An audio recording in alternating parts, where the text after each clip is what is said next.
You're listening to M.T.V.B. Podcast. Movies, TV, video and board games. This show may contain swearing.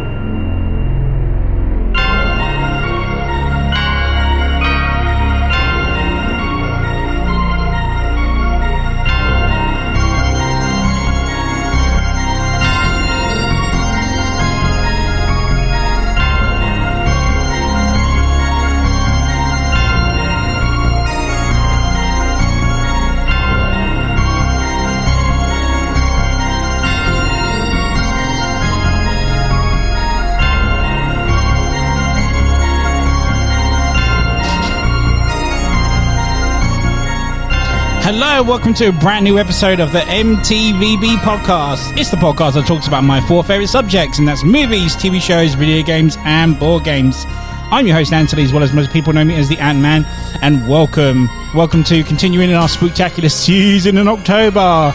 I'm joined by a bunch of guys that love to talk about horror movies, as in every episode in October, we talk about a famous horror movie franchise. This episode, we're going to be talking about the Stephen King Pennywise the Dancing Clown It franchise, and I'm joined by, who are you guys? Introduce yourself on the table, please. Hi, I'm John. Welcome back.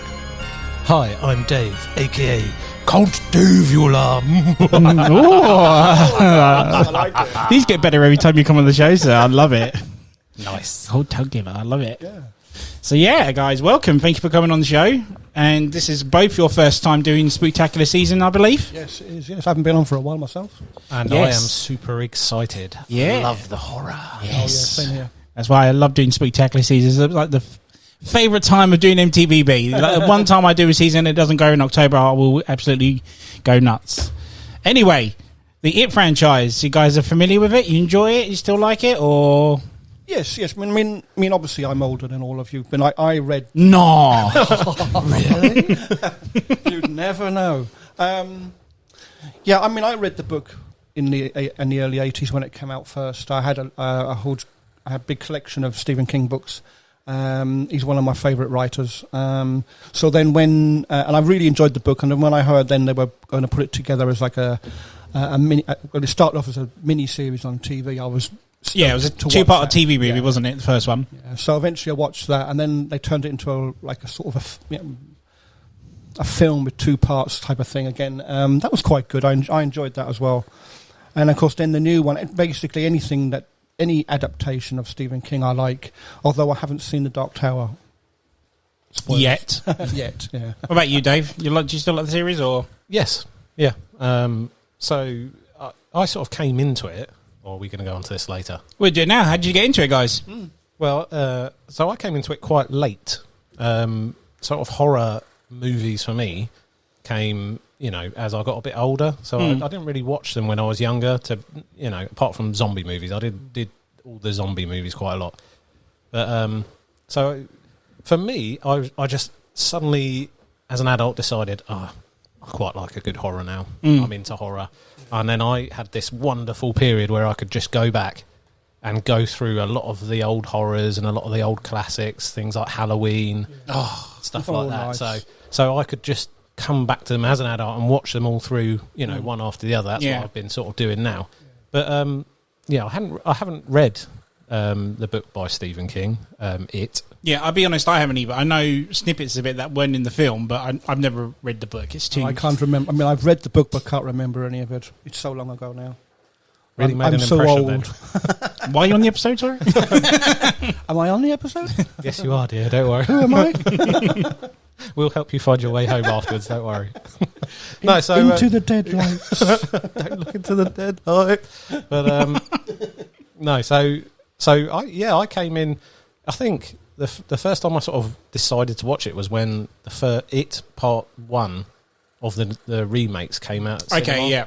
Because I just, gobbling up anything horror related. So that's when and I really enjoyed that. And then obviously went on, watched the second one, and then had the enjoyment of going back and re-watching the mini-series that you were just talking about, John. So had you seen that before the new ones? Right. Okay. No, so I came in, watched the new ones, enjoyed them, and then obviously went back and watched the Tim Curry.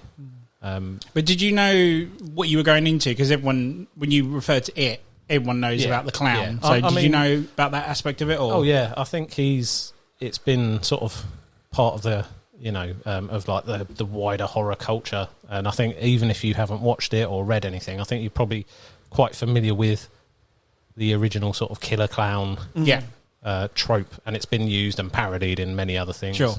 So yeah, I was aware of Pennywise as a character, but not the wider story. Yeah, but it's like if you asked anyone to name a scary clown, the first name that's going to come to mind is Pennywise. And you may not know of Pennywise, but you'll wonder, who's Pennywise? And then they'll explain, and then you want to go and see the film. Then they'll bring up Killer Clowns from Outer Space. Yeah, well, that would be far down the list, I reckon. It's a good 80s movie, though. Yeah, I haven't watched it. Watched it. I know. You're an 80s fanatic, We've dude. said I thought this you'd be before, like... I know, I haven't watched it. Right up your alley. No, I got into it. Funny enough, the original, the Tim Curry one, was actually, like we said, it was a 2-part movie, and it was on Sky before I believe it went on to like British television. So my parents were like, come down from bed watching it, and bumped into a scene where, like, we'll go into it later, Seth Green's character gets attacked by a werewolf, and I'm like, holy fuck, what is this sort of thing? So I never saw the clown first, I saw the werewolf first, and then all of a sudden Pennywise pops up after that, and I was like, oh shit, yeah, I'm going back to bed now. So that was my experience with the first one. But yeah, anything you want to put in before we dive into these movies? No, not really. If not, I've been a horror fan since I was like probably about 10, 11 years old anyway. So, like I say, I read the books mainly in my teens and late teens, and probably early 20s, and then I don't think I've read much since, to be honest. But I must have had about probably up 15 to 20 of Stephen King's books. But it is a huge book. It's like 1,200 pages. It took me ages to read it. It's a good story, really good. But obviously, like you say, we what we see in the films and that isn't the entire book. It never will be. So you'd need like 4 movies to do sort of a book like that exactly, at the end of the day. But and then I can like I said, we'll go into that. We can obviously see why people won't go through a whole book like that. But anyway, so what we'll do is obviously it's your first time on Spooktacular, so we're going to go through all of these movies in depth. Like if you've got any trivia, or if you've got any, do you know this, do you know that, blah, blah, blah, throw them in, because it will help with runtime. But before we do that, we're going to do a quick spoiler warning for everyone. Spoiler warning. Yeah, so if you haven't seen these movies, guys, do not listen, because we are going to spoil the shit out of it. Try to anyway, yeah. So let me go through my notes. So we're going to go through the 1990 Tim Curry one, which is just called It. It wasn't called Stephen King's, it was literally just called It. So we're going to start off with, like, funny enough, it actually starts when they're adults in this one. Yeah. Yes. And it starts with, I think, Pennywise attacks a girl in the back garden or something. Yeah. And then we go to... and then she's under a washing line, isn't that's it, yeah. And then it gets cordoned off, and the police are... Yeah, so the famous Georgie thing was never first, was it? No. It was never ever first. No. It's just this random little girl, and then obviously Mike, the one of the loser club guys, finds out about it, doesn't he? He's not a detective or anything, is he? No. But he's the only one who stayed behind, isn't he? He stayed in Derry, didn't he? The rest lived their lives away from the town. Sort of stuck in Derry, stuck in the influence of Pennywise.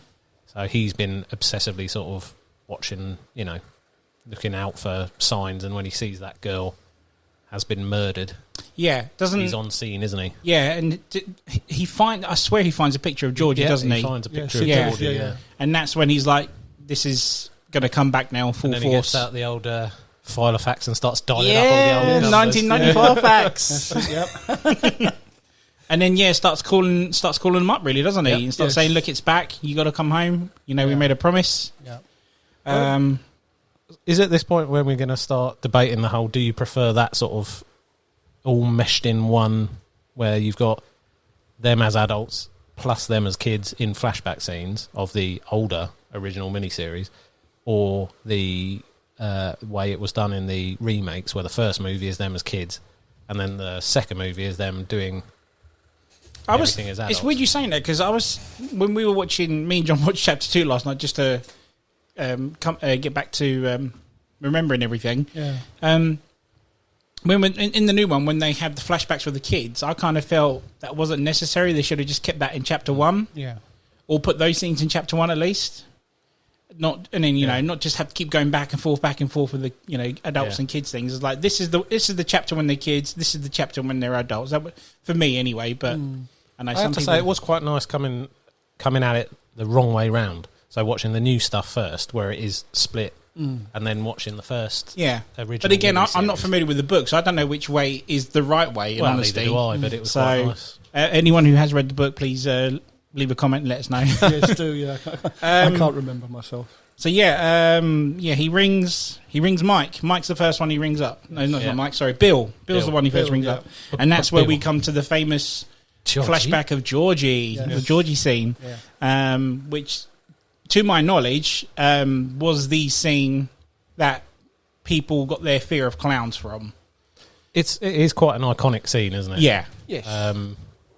Stylistically with the yellow raincoat and the little boat going down very, very fast down that gutter. That's right, yeah. And we don't have that over in the UK, really, do we? We have to stand and look face down. Thank fucking God. Let's put it that way. That little grate in the side of the street where you don't have like something you could stick your whole arm down to get ripped off. That's all right. So anyone who's not familiar with the movies, Georgie's he's got like a paper boat that he's putting down it's like a stream little puddle thing. Yeah. It's storming, isn't it? So That's the rain it. is coming down. Storm drain. The waterway at the side of the road, the gutter is sort of he's riding his little. That's it. SS Georgie. It's just Georgie. That's it. In the new one down, and it sinks down one of those little sort of drains at the side. Sewer drain sort of thing. Sewer drain, yeah. And and then he goes to look down, stick it, peer down, see if he can see his little boat. And this is the same in both movies, isn't it? When we get to it. Yep, exactly. Which is I really enjoyed because I do like that as a scene. It's a very good sort of opening scene. And you get the two different versions. So you've got the original Pennywise is down there, and then you've got the newer updated version. They both do the exact effectively the same thing, don't they? Yeah, so it's essentially like I don't talk to strangers. Yeah, it's like, but we're not strangers anymore. Well, I'm Pennywise the dancing clown, and you want a balloon and whatnot, and there's a whole fun fair down here. That's it. And reach down and come and take your boat, and it'll all be fine. Don't worry. I need to find out that he snags his arm and just. Well, we don't actually see it, do we? No. You just see these massive fangs teeth, come out of his mouth, and then it's like a fade to black, fade to white sort of effect, isn't it? You don't really actually see the kid's arm get bitten off, but you just assume that's it. He's dead. He's died. But can I just pick your brains on something a little bit before we move on from the opening? Yeah, go for it. If you were finished. No. I was going to. No, I wasn't. I was finished, but I was going to go back to something. But go on. So in the this is really hard to sort of do without skipping ahead in various things. But in the original, we say the original, the earlier one. Yeah. Tim Curry one. The Tim Curry one. Georgie is sent down into that basement. That's right. Yeah. To go and get the wax for the paper. Some wax for the paper boat. Yeah. To waterproof the paper boat. That's right, yeah. And he's obviously scared of the original because he's like, oh, going down there, Bill, and he's like, that's bringing in like the innocence of childhood. Yeah, I know. He's obviously scared of the basement. Having seen the newer ones, where that basement, a lot happens in it, if you remember, because they throw back to it, and we'll talk about it later. I was expecting that to be more of a thing in the original, so I don't know whether they cut something about that because. He just goes down, is a bit scared of it, and then. Sorry, are you talking about chapter 1, the new one, when he goes to the basement? No, in the Tim Curry one. Sorry, okay. He goes straight down. Yeah, because when it's odd, isn't it? Because the mum and dad are very isolated. You don't really see much of him. He just goes down there and gets it, doesn't he? And Bill's a bit poorly, isn't he? That's why. He's poorly. I say in air quotations. Yeah. He's doing a G. Yeah. I'm a bit sick. I don't want to cut. And he sends him. It's a bit of a contrived reason for him to go down into the scary basement. Yeah. So you think there's going to be some sort of payoff, or it'll come like in the newer ones. Yeah. It does have that payoff because they return to that basement, don't they? Sure. Later on, which we will talk about later. We'll try and keep it in order. I'm getting evil eyes for a man over here. I'm not evil eyes at all. Yeah, it's my word against yours, though, isn't it? True. But yeah, But I see where you're coming from. Yeah, it's like because then he gets the wax, bumbles back upstairs, and that's the end of the. There wasn't anything to like. Look around and like, there's something peering at me, whatnot, sort of thing. But it features a bit more heavily in the second one, I was the wondering, newer one. Yeah, whether that was in the book or something, a bit more, and they chopped it out, maybe. Possibly. I don't think so. I think to me, anyway. To go to John's memory for that, which is for shit. Which is for shit. Yeah. You need some sort of jingle for John's memory. Yeah. Not that We'll do that. No, I think in the second one, I think they were trying to enforce the childhood of the younger ones. I think because I don't think they, like you've just said, I don't think they enhanced. I don't think they did Georgie's fear of the basement properly. So in the second one, they obviously addressed it because he was like shit scared. But it's also Bill, there. Isn't it? Yeah, later on. Yeah, but we find out why Bill didn't go down and so on. Well, not spoiling anything. So yeah, I think because personally, I think the first Tim Curry ones were aimed at a younger audience, possibly because they could have. I don't know. It's hard to say. I'm not sure about that, but you know what I mean. In the sense, I don't know. I was young then. Well, yeah, because obviously it's a horror film. You're going to get scared by it, but they could have dived deeper into why Georgie was afraid to go down there. Why bring the fear? Yeah, but don't forget this thing's 3 hours long. I mean, they can't stretch it out as much as they can. No. But yeah, I see where Dave's coming from. I just think they made use of it more in the newer one than the original. Yeah. I mean, why have him scared to go down there at all if they weren't going? That's what I'm saying. In the original Tim Curry one, it's not really resolved. Yeah, because with the newer one, in the new one, you know what's coming. Yeah. So that's why they maybe made more of an effort with the newer one than they did the older one. But yeah, we'll carry on with. So that's all right. So going back to what I was saying, there was 2 lines in this TV movie I love, and Tim Curry says both of them, and that's obviously the and when you're down here with me, you'll float too. And there's another one later we'll come back to when we get there. Can I just cut in and say that's an awesome way to introduce Pennywise in that drain? Yes, you've got that like almost letterbox view of him. And it's that almost like that fear of something below that a lot of people have, which is why a lot of people I find don't like swimming in the sea because they're worried about things. Oh yeah, I never thought about that actually. Yeah, it's kind of that underground, that underworld that know is there, but you don't know anything about. Yeah, because when he kills the girl, it's very quick. You barely see him. It's just with the curtains. But when you get a good look, it's the washing on the line, isn't it? That's it. But when you see him down there looking up and you have that lovely interaction. In both sort of films, it is a good... Very wise indeed, Georgie. Very wise. I'm Pennywise, the dancing clown. Now we're friends. Yeah. That's how it works. Now we're not strangers. That's how I'm going to introduce myself in the future. Hi, I'm Dave. Now we're friends. I can see that going down at work. Oh yeah, it might get me arrested. But I'm Dancing Dave. That'd be a good way to say. Yeah, I'm Dancing Dave. You should have gone with that. Hindsight is a wonderful thing. Anyway, so Mike calls Ben next. Ben's the guy who was the fatty as a kid, but grew up to be architect. He's like an architect. That's it. Yeah. So when we get his flashback, we get him scenes of him being bullied, and then we're introduced, obviously, the bully. Henry Bowers, and as well as Beverly at the same time, I believe, which is the only female of the Losers Club, isn't she? Which Ben obviously has a crush for, doesn't he? Your hair is winter fire. Something along that line. That's it, yeah. January embers. My heart burns there too. I'm just going from my notes here. And then obviously we... Ben runs away from getting bullied, doesn't he? And then we're introduced to a couple others. I think Eddie from the Losers Club is... Is it Bill as well? Yeah, so there's like a group of them. There's Bill, they're Eddie... building a dam, aren't they, for some reason? That's right, some weird reason. Hey, what did you do in the 60s? I was going to say, it was before the other diverts of computers and stuff. This is before PlayStation came in, guys. What did you do back there, John, for fun? Yeah. Did you build dams, John? I did, actually. Really? Yeah. Did you chase like a I ball used, along we used, with a we stick? used to. I used to live. Well, obviously, I lived in Ireland, and I lived near a farm. So we used. See, you need a sound effect for his flashbacks, man. I did. I used. That's the only sound effect John's ever had on the I show. know. But yeah, I used to live near a farm, so we used to always like go in round the back of the farm, and we used to get like hay from the hay barn and pallets and things, and make like cubby houses out in the woods and stuff. So we did all those. Did you see a clown in those woods? No, we were the only bloody Very clowns. wise indeed, John. Very wise.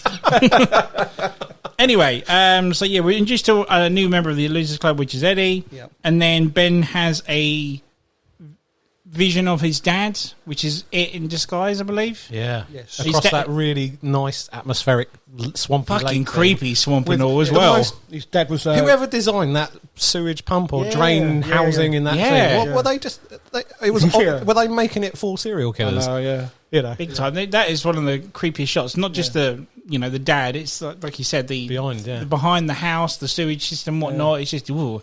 Yeah. I mean, if I was a monster, I definitely would want to live in somewhere as creepy as that. and then the skeleton pops out, doesn't it? Yeah. So his dad's like a military guy or some sort. So he was never home, and pilot or something like that. yeah. And then, like I said, like Dave says, we get his skeleton pops out of the swamp, doesn't he? He's like, Spooktacular season. So yeah, and then after that, we got Mike now contacts Beverly, and Beverly's one of those women that has the typical control freak boyfriend. Yeah. Well, it's dad, isn't it? Oh no, sorry, as a grown up. No, so we find out her dad was like a bit of a. She had daddy issues, didn't she? Yeah, well, and then some. Yeah. But no, the boyfriend. So yeah, in this version, she has a boyfriend who's it's like a boyfriend / business partner or something, isn't it? In the first one, yeah. Yeah, because she's like a fashion designer, and he That's sort right. of, he sort of runs the business, doesn't he? yeah. And then obviously she gets a call, and he's come back to Derry. And she says, I got to go. And then she's like, no, I'm going to beat you up. You staying here. Yeah, he's the control freak. And then obviously she gets away from him, and that's where the flashback goes to my to dad Derry. comes back, doesn't it? Yeah, so next is literally her flashback where her dad has issues. She's got no mum. Dad beats her up. And then Pennywise does that scene with it's like a red air bubble, isn't it, that comes out of or like a red balloon that pops out the sink. Oh gosh, because she is up some weird children laughing all the time, isn't she? Yeah, that's it. That's it. Yeah. Down Do it again. Down the plug hole. That's your ASMR moment, though. Oh, mate, I should have recorded that for his sound effect. Yeah, I'm sure you can cut it out later. Oh, yeah, I'll probably do it later, actually. And so the blood spurts everywhere in the bathroom. In the bathroom, then Dad comes running in saying, "What's the matter?" So that's the point of the film where only the children can see what's going on now, isn't it? Right, it's like it's not. No parents can see. It doesn't affect parents or adults. It's literally the children. I'm trying to the entity has very cleverly, so that because he preys on the children rather than adults as such. He has I think he obviously like. Only the. I think it's only the ones that are afraid can. It's see always him, been children, but I think the Losers Club were the first to defeat him as kids. Yes, that's why we get a part 2. Yeah. After that, Beverly runs away, and then Bill introduces her to the rest of the losers, which is Eddie, Richie, and Stan. Stan, of course, the Jewish Stan guy. Uris. Yep, the Jewish scaredy cat, shall we say? Yeah. Oh, you got Frankie Tozer as well, haven't you? The funny Richie Tozer. Richie's the one. Yeah, played by a very young Seth Green. Yes. And I've jumped ahead. I haven't. Oh no, yeah. So Mike now contacts Eddie, and Eddie's the very mama's boy, the sickly one. Germaphobe sort of person, isn't he? She over mothers him, doesn't she? That's it. Yeah, like a smother mother. Yeah. Why did you say that like that? I don't know. I mean, she kind of does, really. Yeah, she does. Yeah. Because there's no father, is there? Yeah, So he has a flash. I can't remember what the flashback does though. It's like a controlling mum, but I can't remember what the actual flashback was. Can you guys remember? Because I know in the second one he goes into the No. We're talking about the first stop referring to the new one. We'll come to that. We'll come to Isn't that. it some form of zombie? Sort of. No, I'm trying to think myself now. Do you know what my note says? Flashback, controlling mother. Anyway, we'll come to it. It might come back to me. That's it. Yes, controlling mother, and then he goes into the shower, doesn't he? The shower's in the... Oh, that's a bit weak, isn't it? Yeah. He's playing PE or something. That's it. And then PE and then the showers come up like weird. Yeah, like something out of a Freddy Krueger movie. Yeah. Start spraying him, and he's like, "Oh no!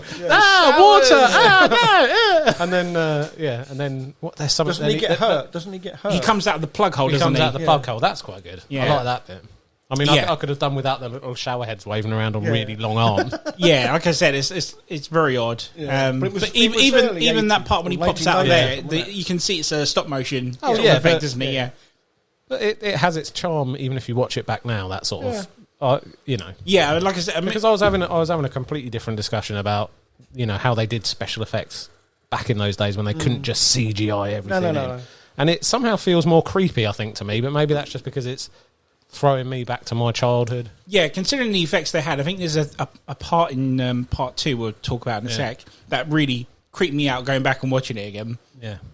But yeah, we'll talk about it in a sec. But yeah, like I say, when you've got an actual animated Gungy skeleton that some poor prop designer has spent probably the best part of 2 days trying to slime up and and it's sort of, almost puppeted up, it somehow creeps you out more than if you've just got something CGI'd that... Because you think, I know that's CGI, it's not real. Yeah. I don't know. That's just me. Yeah, like the like Ben's dad thing. Yeah. It's a simple effect, but it works really well, didn't it? Yeah, totally. So we got that. Yeah, he gets taken to the shower, and so then Mike contacts Richie, and this is the one where I remember when I came to walking downstairs and saw this scene is when Richie he goes into like So he's a famous comic, isn't he, or something? He's doing like like a comedy variety show, isn't he? That's right. And then he has a flashback of the he gets the call, he gets a flashback, doesn't he? And he's in some sort of like school generator room, boiler room or something. He has to go down and get a mop, doesn't he, from the janitor? That's it, yes. And I can't remember why. No, because doesn't he... Henry Bowers goes after him and he knocks his lunch over the headmaster or something, and then he has to go down and get a mop. And again... Why, people, have you designed a school with the creepiest fucking massive generator room in the basement? Are you asking for your children to be picked off one by one a la Buffy or something? I don't know. Yeah, again, it's curious to Nightmare on Elm Street, isn't it? They have the creepiest boiler room for a school in the Atlas movie as well. I don't even know she was asleep at the time, but still creepy as fuck. Yeah. And then we got the Wolfman effect sort of thing. Because actually, no. They've gone to the cinema. That's right, yes. Well done. Thank you for reminding me, because they saw that first, didn't they? Yeah. And that's why he kind of has that in his head. Yeah. So Pennywise sort of scares him as a Wolfman sort of thing. Then it's on. Yeah, and then we go back to Mike himself. Mike, like you said, stayed in Derry. He became a librarian. Of Derry or something. Yeah. Which I believe in the book though, because I've got a couple of notes. Going back to characters and stuff, they make him out to be like a druggie or something in that. Like he stayed in Derry, became like a crackhead or something, and then he had to work in a library to like a rehab sort of thing. Oh, okay. It's very odd. And they sort of again they cut that out. But then I was going to say that's probably something that didn't need. That's an extra storyline that didn't need to be in it. Because they had that in the second film, but it wasn't him that was the crackhead. That might be where they had the... That's probably where they brought the idea in, but changed it a bit. Yeah. Because it was his parents that were meant to be crackheads in the new film, weren't they? Yeah, because they get trapped in that. Anyway, we're skipping it. Skip ahead. So we have his flashback, and then he's the one that's getting beaten up by the bullies. They have the rock fight, like we mentioned earlier. And then that pretty much signifies that the Losers Club is now officially a club now. They have all the members as kids together now. They spend the summer together building dams and having bases. Whatnot. Things that kids do. Yeah, and then obviously Mike has a book about the history of Derry, doesn't he? Yeah.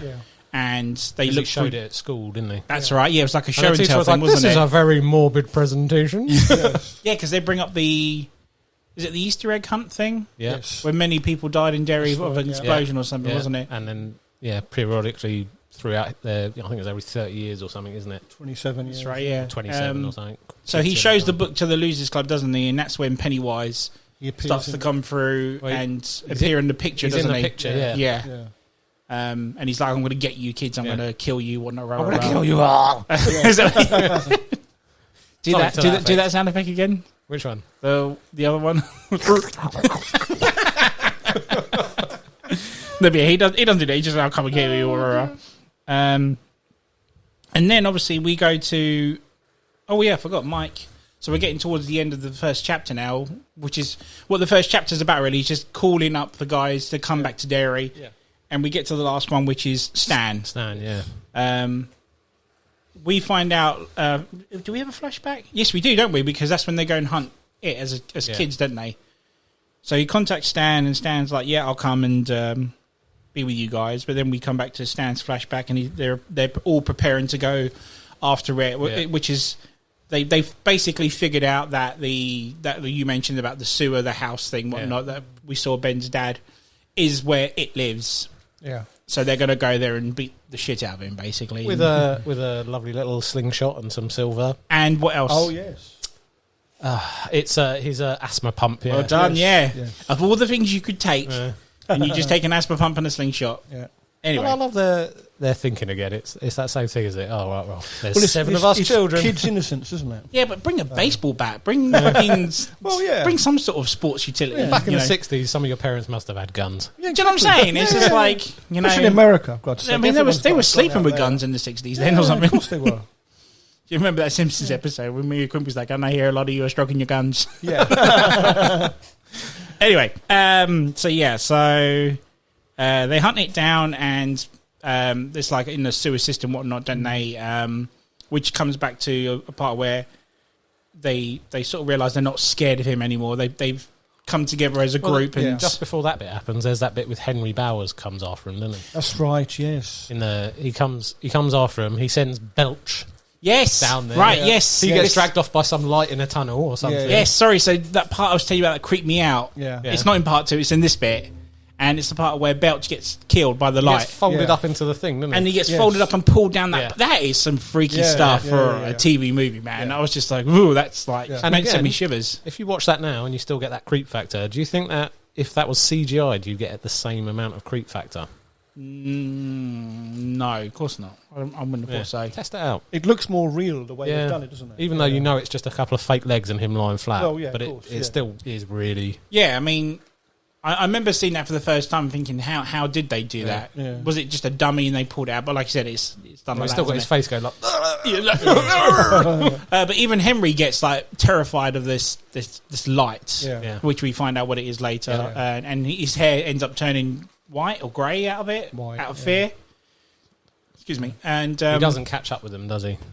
No, he pretty much just like that's him. We think that's what we have of Henry anyway. And then obviously, then it tries to come after the kids. Like I said the group sort of unifies one and aren't scared of him anymore. Apart from, I think Stan's sort of like the weak link of it, isn't he? Yeah. So it takes him to one side and pins him up against the wall or something, and they're about to kill him. And then I'll get my inhaler. This is battery acid. That's it. That's it, battery acid. And a nice little face melts, doesn't it? That's it. That effect there, where they put the slime and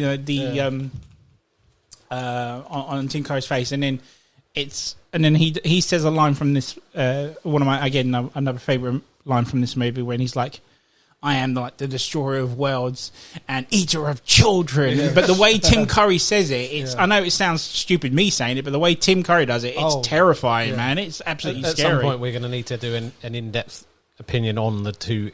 We'll do that at the actors, very end. Yeah, we'll do it at the very end because the other one, again, It's in a- chapter 2 says I'm eater of worlds, but never says and of children as well. He just says I'm eater of worlds. Anyway, so the kids defeat him, don't they? Yeah, actually hits him with the old slingshot as well. Yes, they do, don't they? Yeah, and his head sort of cracks, Yeah. and the light, And a beam of light comes yeah. out, doesn't it? Yeah. And then he slinks off down into a deeper level of the sewers, doesn't he? They kind of catch him, don't they? Yeah. But he's real version of his arm. It changes into like a clawed thing, doesn't it? Like a and scares them, so they let go, and he goes to sleep for how many years? 27 years. 27 years. And is that the part then where we go to part 2? Oh no! So he swears to come back, Right. and then we come back to Stan. So Stan, as an adult, is pretty much like he's still terrified, and he doesn't want to come back to Derry. So this is where the confusion comes into this. All right, so he kills himself. He goes to his bathroom and slits his wrist, doesn't he? Yeah. Wife discovers him, but then written in blood is the word "it." Did he put that there, or did Pennywise do that? Well, why would you top yourself and then go, "Oh, I've still got time to put I."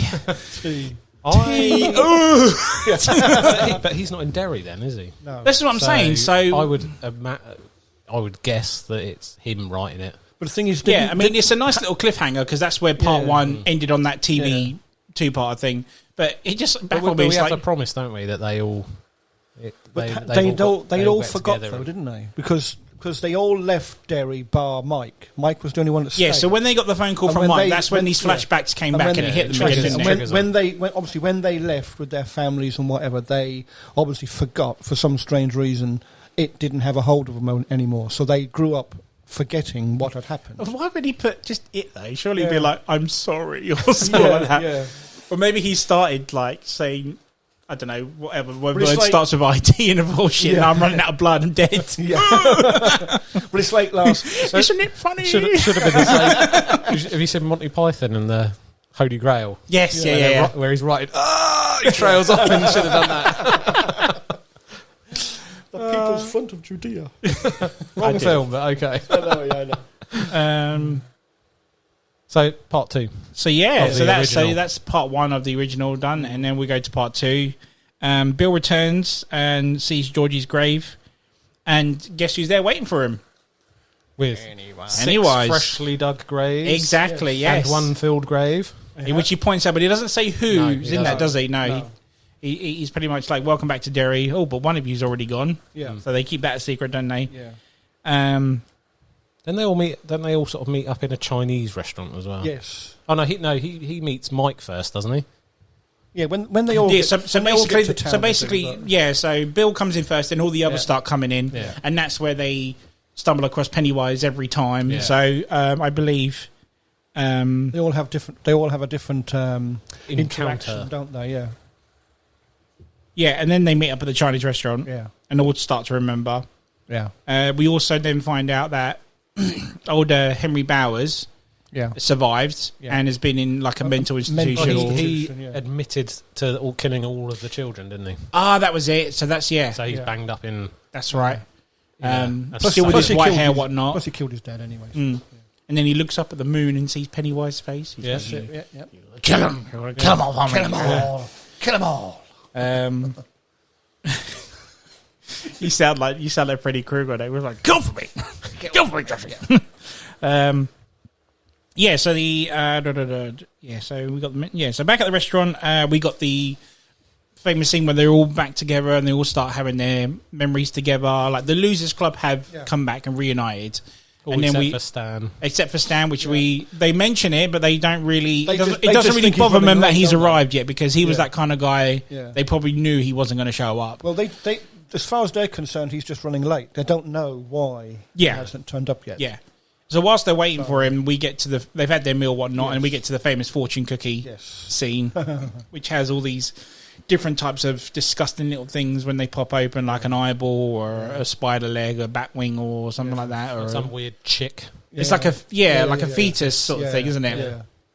Yeah. And just a blood splat for, I think it's one of them, isn't it? Yes, that's right. Yeah.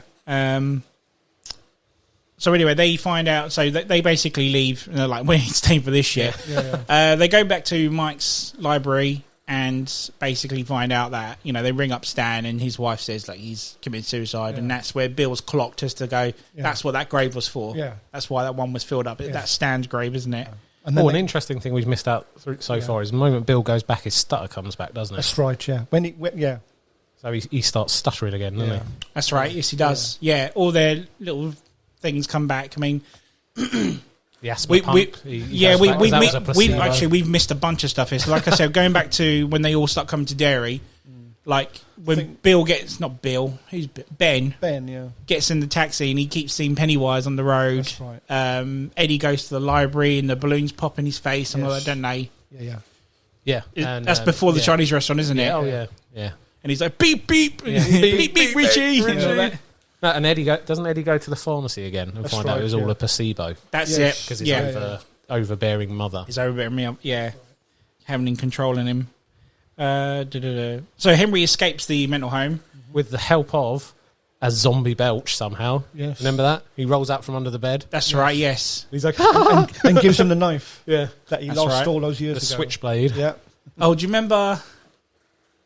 Yeah, so do you remember how he escapes, though? Because the guard actually sees Pennywise, doesn't he? Does, yes. And but it's not Pennywise's head, is it?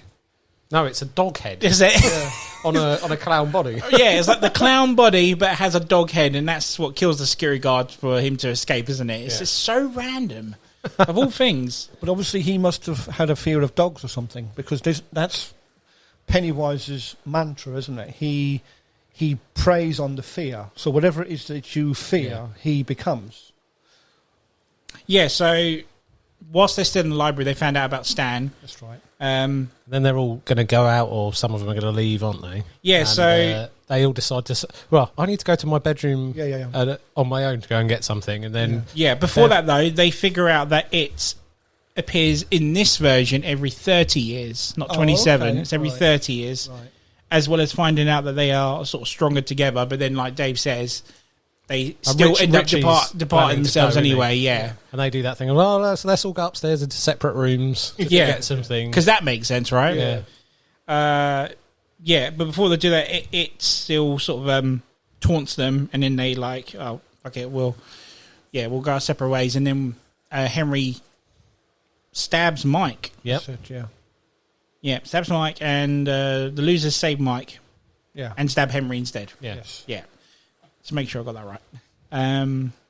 Which has always bothered me, really, if we're going to talk about this now. Yeah, go for it. That whole plot line does nothing. No. It adds nothing. Do you know what? I was literally going to say that. Because in the first film, they kill Bowers off very quickly, whereas in the second one, he attacks 2 or 3 of them before they get him. So we're going to dive into it with the newer one, but it sort of makes sense with the newer one. A little bit more, but it still doesn't really have anything. Of course not. But because why is Pennywise suddenly trying to act through him? Yeah. He doesn't need to. He doesn't need to. Unless you're saying maybe he's scared that they'll get together and he's sent in it. But it just felt a bit like it was sort of tacked on the side. It didn't really feel like it was...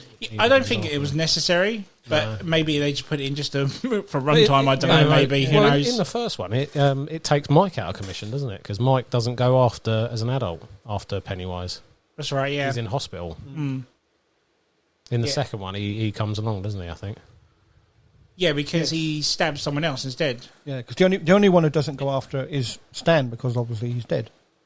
Yeah, fuck Stan. He's a puss. He's a what puss I mean anyway. is, the adults, when they're going back when they decide to go back, there's only 5 in this one, Mike doesn't go, does he? He goes to hospital, doesn't he? Yeah. Stan's dead. Yeah. But again, I'm not sure whether that's true to the book or not, because like I said, in the newer one, Mike goes with them, doesn't he? So,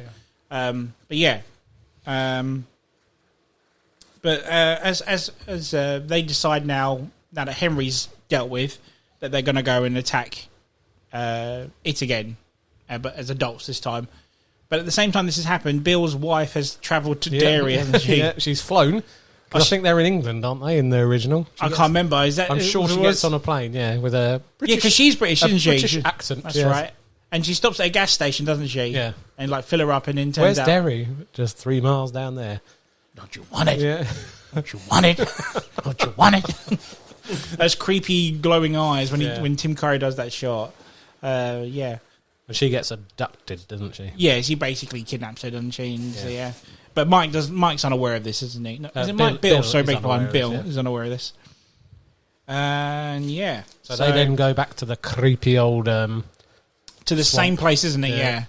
All armed up again with their slingshot. And their asthma pumps. And their asthma pumps, yeah. You would have thought they would have learnt as adults now to bring a gun or something. No, because it worked the first time, didn't it? They probably just put a silver bullet in it. Come on. Well, no, if it worked, if it ain't broke, don't fix it. No, I guess so. Yeah, that's true. So they go back to the same place where they defeated him before. Do they go further down than last time? They do, because they go back into that room. There's that whole bit with Georgie, isn't there? Yes, they all have their fears. They go into that little room with the little drain in the middle. That's right. And so her dad's one corridor, Georgie's one corridor. Right. No, I know Georgie makes an appearance, doesn't he? And because the little boat comes up, doesn't down. it? Yeah. And then Bill has his. No, you're not Georgie. You're not Georgie. And then Pennywise pops up, I think, doesn't he? And he runs off up out of the water. Yeah. Yeah, and then they follow the boat, don't they, to get deeper. That's right. So he goes further down, doesn't it? Now, into like Pennywise's lair. That's right. When we finally get to see the real. Well, you've got that really funny little tiny door, haven't you? With the skulls outside that they have to crouch to go through into his main hideout. Oh yeah, it's like a weird little do do do do do. But I like the bit in the basement where you in the dark in the corner you just saw the two what you thought were eyes. And do you remember? No, that's you're jumping ahead. That's the new movie. We'll come back to that. Is it? I thought it was the first one. It's in the new movie. Oh. So they go down to that deeper lair area. Yeah, where we get to see a funny doorway. Yeah. There's a bit where Bill runs off, doesn't he? Because he finds a handbag, his wife's handbag down there. That's right. Yeah, he goes and runs off on his own. I'm going to go. It's my wife. And then they all chase after Audrey him. Or whatever. Yeah, keep him safe. And then they go down and they find her hanging in like a spider cocoon. It's like everyone's like all spidered up, webbed up, isn't it? Sort of thing. And then obviously the big reveal is like the real the normal version of what it looks like is like a true cheap form. looking. Yeah, that's it. That's what I'm looking for. True form of some sort of weird looking spider looking alien type thing. And this is where the practical effects really fall down, isn't it? Yeah, I mean they are dated. Yeah, now. big time. It's just a stationary model, isn't it?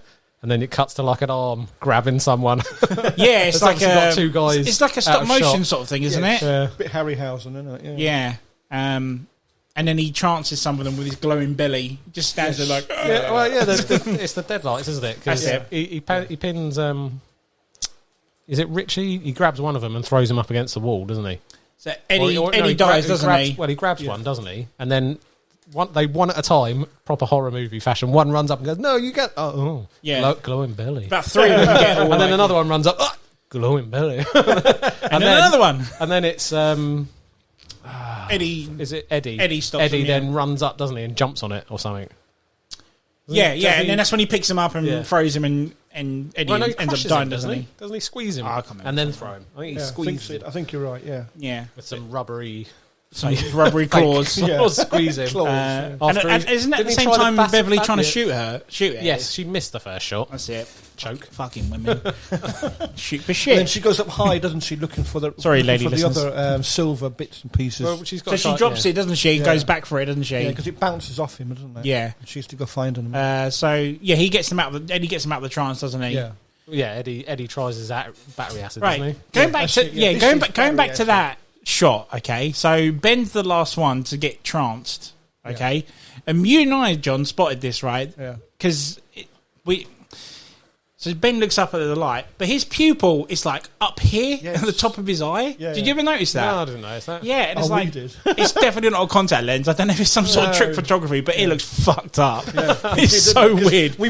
You went back a couple of times looking at it, didn't we? Because we looked at it, I was like, there's no way that's a contact lens. One pupil here, another one's up top of his... It's fucking creepy, dude. I have to go back and show it to you. Pennywise's eyes are always a little bit bug-eyed, aren't they? Yeah, I guess so. Way. Maybe that's... I don't know. So anyway, they shoot his belly... Yeah, shatter his deadlight, whatever that is. Yeah, so he's like sort of staggering back to into the cave, isn't he, sort of thing. He's trying to retreat again. That's it. Yes. And go back to sleep for another 30 years. And then... Go on. Why is G or none of them not here? Because they go proper Croydon on him and just start kicking him when he's down, don't they? And beating him. Not just that, they go full on rip the shit out of him. They rip all his guts out, they eat his heart, and well, they don't eat his heart, but you know, they all hold it up, don't they? Yeah, they're like, look at me. Yeah, there's some brutal stuff. I mean, and obviously you know what It's has done more brutal things, but Jesus Christ, I didn't expect that. I thought, he'd be dead or whatnot, but then like, nah, well, let's go and stop. He's on the floor, kick him, guys. So kick him while he's Shank down. him. Yeah. Yeah. So that's pretty much it, really. Eddie, like I said, Eddie dies. The Losers Club win. Beverly does get with Ben in the end.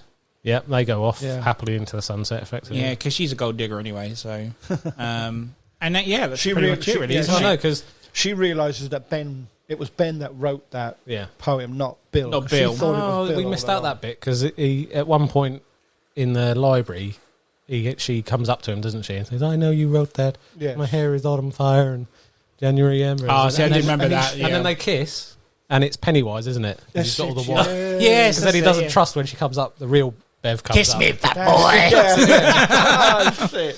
But afterwards they all come up. There's a narrated by Mike again, isn't it? So they all start disappearing off. Oh, that's right. Yeah. Bill goes back. I think the survivor Eddie goes back.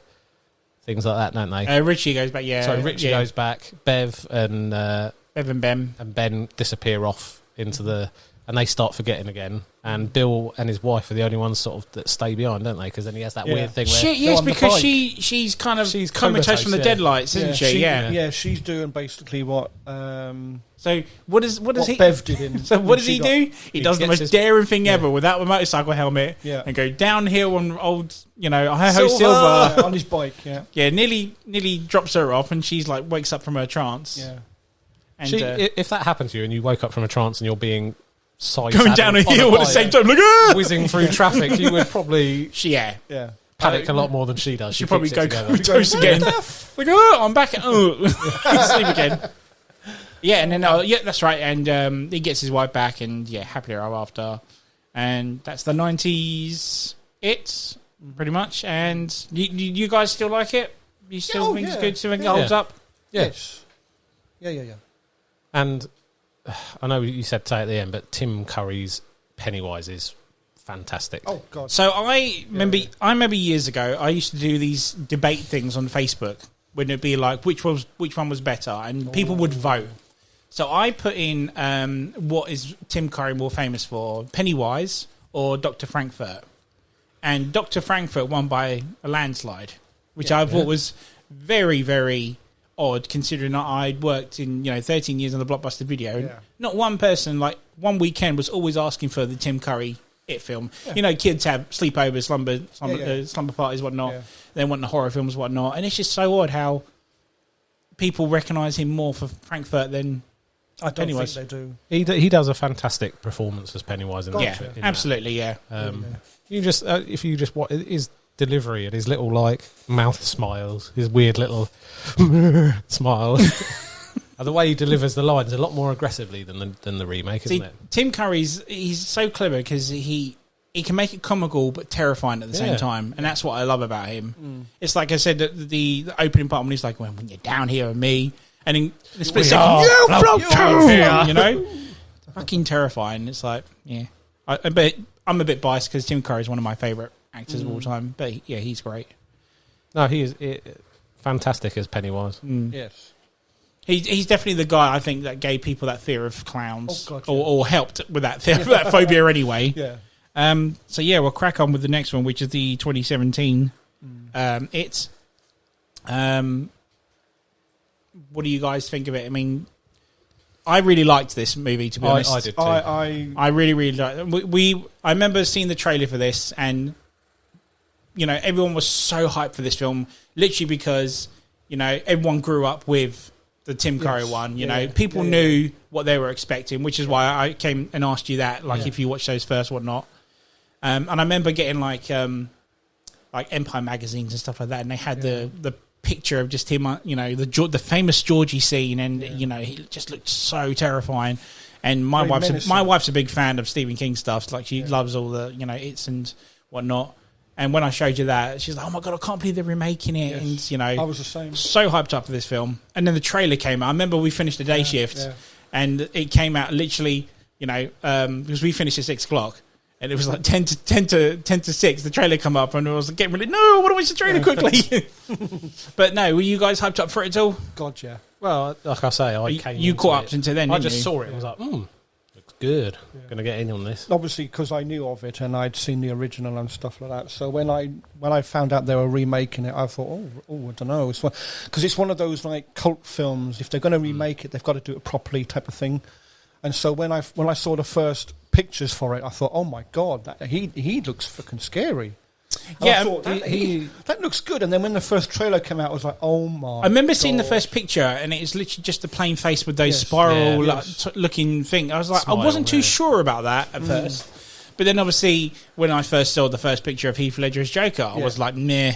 So it just goes to show, you know. He had huge boots. Performance is better than the Bill picture. Skarsgård, bless him. You know, like I say, it's a cult film, and to remake a cult film.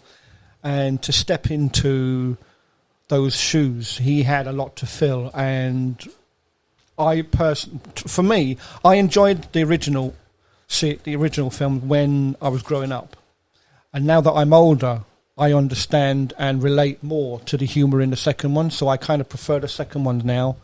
But I just think Bill Skarsgård did a fantastic job of Pennywise. I really do. It's very hard to pick between the two of them. Yes, I mean if the original would be a 7, the new one's an 8. They're just so close, you know. I don't know if you just take the two iterations of Pennywise done by the two different actors. Yeah. They are both very good, but they're a slightly different flavour. I find is in Tim Curry's one's a bit more aggressive, a bit more shouty, whereas the Skarsgård portrayed. I think Skarsgård's more scary. Yeah, but he does it. He does a different delivery, which is a bit more. Yes, it's a bit more threatening. I find. Yeah, because he does that. He does this throughout the two newer movies. Yeah. He does this fantastic look, which I really like, where he's got his eyes are slightly pointing in opposite directions, and which he can do for himself, by the way. I know, but which he is sort of like almost staring through. He's in mid conversation with someone, isn't he? Like a child or whoever throughout the movie, and he's like he's just checked out. Yeah, you know what I mean? So he goes like quite blank, and he's almost like dribbling, and then he's just like, wow.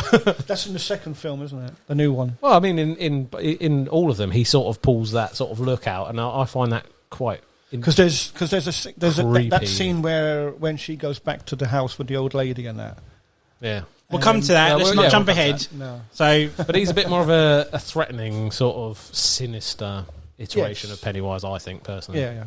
But he's not. Like you said, he's not as shouty and as threatening. He's not as clean-cut clown either, is he? Because if you look at the first Pennywise, he's quite a clean clown, isn't he? He's got very white, very clearly brightly coloured puffballs, very sort of red, clean hair. Whereas the newer version of Pennywise is a bit off colour, isn't it? It's like a dirty white. Yeah, it's got like the outfit alone is the makeup. Looks like it used to be white at one point. Yeah, it's a bit more sort of like it's aged over the many years of slumbering and whatnot. Yeah. So we'll go into the 2017. I can't believe that's nearly 5 years ago now. It's crazy. So this one doesn't beat around the bush. It goes. We're in 1988, I believe it starts. And we go straight into the famous Georgie scene, don't we? Yeah. Like I said, we'll go back to what you both were saying about the basement scene. Sends Georgie down. Georgie sees like the two lights that he thinks are eyes. Yeah. And to us as an audience, it's like, oh, is that Pennywise? Ooh. Because again, we know, we're waiting for Pennywise to show up. We haven't seen him yet, have we, on there? No. Was it 2 marbles on top of a box or something? No, 2 light bulbs. 2 light bulbs. And then, so Bill does the famous, wax in the boat, and that sounds like such a sexual reference, but it really famous wax in his boat. And then back to Georgie, following his boat down. Merrily running through the rain in his yellow jacket. Yep, and he. I've been told not to talk to strangers. And he botches. He hits his head, doesn't he? So well. And knocks his head out, and then next minute, the boat's gone, and Pennywise has got his boat down in his little storm gutter. But hi, Georgie. Yeah. Completely. So this is where we get. It's less aggressive, isn't it? Yeah, but it's more threatening, I think. Absolutely, because this is where we first get to see him. So we have to try and figure out how this new It's going to come about now. Yeah. How he's going to be different from the Tim Curry one, like we mentioned. Yeah. Like you said, Dave, it's very calm. It's like, oh hi, I'm the dancing clown. And we're not strangers now, are we? He's a lot more predatory in a more sinister sense. You could say the original Pennywise is a predator, as in an animalistic predator. He's just chomping on, But this new iteration is a lot more sort of threatening, isn't it? You feel like there's some like malign intellect that's slowly working into the confidence of the child. Like you can tell he's been doing this for years. Yeah, and he knows how to get the kids in. It's like, I'm not supposed to talk to strangers. Well, I'm Pennywise the dancing clown. Yeah. Now we're friends. And you're Georgie, so we know each other. Can you smell the circus down here, Georgie? That's a creepy. And popcorn? Is that your favourite? Yeah. Mine too. Yeah. But yeah, but the thing I love about this one is that it, like I said, it holds no bars. We get to see him kill Georgie, unlike the original where it just doesn't rip his arm off. bites his arm off. Yeah. Like he like I said, he eventually grabs it. Well, he holds the boat, doesn't he? Just out of his reach, and he's like, "Come on, reach in a little bit more." That's where it threatens a little bit more now because he's like, "Take it, Georgie." And that's where keep reaching right shoulder deep down the drain. That's the same drain, isn't it? In both. Is it really? I think it is in the original and the. Oh, I never knew that. Someone's going to be in the comments. Surprise me. Someone's going to be. You fucking idiot! And I apologise if it isn't, but when I watched it back, it looked like it was the same one. And then the old lady sees him. Which again didn't happen in the original either. So, but we see Georgie, crying. He's pleading for his life. And then with the creepy arm pulling him down into the. Him, I see. There's that scene where the old woman sees him die. Yeah. What is the point of that scene? Yeah. Because nothing comes out of it. I was just about to say that. It's like, because 1 minute he's there, knows he's disappeared, and the next minute he's not. But the camera sort of focuses on what looks like blood in the rainwater. I guess so. But again, like you say, she doesn't scream and run in and phone the police or anything. So why have her see it? That part of the film didn't mean anything. And that's when we get the title, it coming up, and then we go straight to the summer of next year, because that was October 88. We're now in June 89 or something. I can't remember now. It's 7, 8, 9 months, something like that. It's just under a year later, isn't it? So I can't remember what happens next. Doesn't something happen to Mike? No. Honestly, we've not long watched it. I know. We watched this the other day. Oh yes. So we get to meet the rest of the losers, and Bill's still sort of mourning over Georgie at the time, isn't it? And it's pretty much the same sort of thing that we got from the original. They're all successful now. They've all moved on. Oh no, you don't see them as adults, do you? No. No. Do you? Or do you? No, you don't. No. Is it when Ben is being chased and he falls down into that little? No. So we're getting to meet him all individually, aren't we? Yes. So we see Beth has got issues with her dad. We know Eddie's. He's a lot more almost like a paedophile in this one, isn't he? Yes. Yeah. Yeah. Like an abuser, isn't he? Yeah. They really ramped up the. Yeah. Whereas that's it. It's the end of the summer. They're all at school, and it's all the end of the summer. So we get to meet Eddie. He's listening to his little music, isn't he? Yeah, Eddie. We meet Eddie, Richie, and Bill. Yeah. And they're all like, as a group, they're essentially just the losers club at the moment, like just those three. And Bowers is that. Yeah, Bowers is there beating the shit out of him. And then, like I said, Dave mentions Ben. We see him, and because he meets Bev, doesn't he? That's right. Bev's the only one who signs his yearbook, isn't it? And he lets her listen to what's the music? It's New Kids on the Block. Yeah, New Kids on the Block. That's it. Yeah. But it was not a song. Is it? I remember what song it is. I can't say I'm massively familiar with their catalogue. Same here. Liar. No. So we get to meet, and then pretty much Pennywise taunts them one by one, doesn't he? Yeah. We get flashbacks of Mike with his parents that got burned alive. Well, there's that horrible, creepy scene where they're in the door, aren't they? They're trying to stick their burning fingers through. Yeah. It's so weird because it's like I wasn't expecting that at all. It's just like, and all of a sudden I thought I was watching something like a Walking Dead episode or something. Yeah. But it turns out obviously like his parents were junkies and they died in the fire, And that's what he sees. He just sees the hands round the doors. So Yeah. of course, that's how Pennywise gets to him, because that's what he's afraid of. Yeah, it's like Stan's afraid of the woman in the picture, where his dad's like Rabbi. He's got the word before. I think Stan has issues with the faith. Myself, I think it's like he doesn't want to follow, because if you he references that in the second one, doesn't he? But we'll come to that in a second. But yeah, Stan's, so he has issues with, like you say, the woman in the painting. Ben has that where he goes, doesn't he go down into the basement of the library because he's researching? Because he mentions the Easter things, doesn't he? And then that head comes rolling down. That's doesn't it. And he doesn't he follow the Easter eggs? That's right. Yeah, he does. Yeah, because they're reading about that creepy librarian woman looks at him creepily, but he can't see because his back's to her and whatnot. Yeah. Sees the balloon and he follows it, doesn't he? Yeah. Eddie's got that germaphobe looking dude, isn't he? The tramp who's like... Yes. The leper outside. Leper, that's it. He's outside the haunted house that they've introduced that's got the well in the basement. Yeah. That's new House to the new one, Newbold isn't it? Street. Was it? House and what? Newbold Street. We're done. Yeah. Anyway, that's in the book because he's outside, isn't he? That's right, yeah. Yes, and he's like, "Well, kiss me." Yeah. So they've all had their... They've had the bit with the blood again in the hair. But it's done differently. It's not a big balloon. It's like... No, it's hair, isn't it? It's That's like right. Hair comes to pull it down and then it just pours out, doesn't it? It's very odd. And again, the father doesn't know what she's on about. But they go in and help her because the kids can see it and they all clear it up. Yeah. I don't think we're doing this in order, but oh well. We're not, no. They did in the first one as well. In the first they did, miniseries, they helped her clean it up as well. But it's the same premise, you know. Again, Henry is more...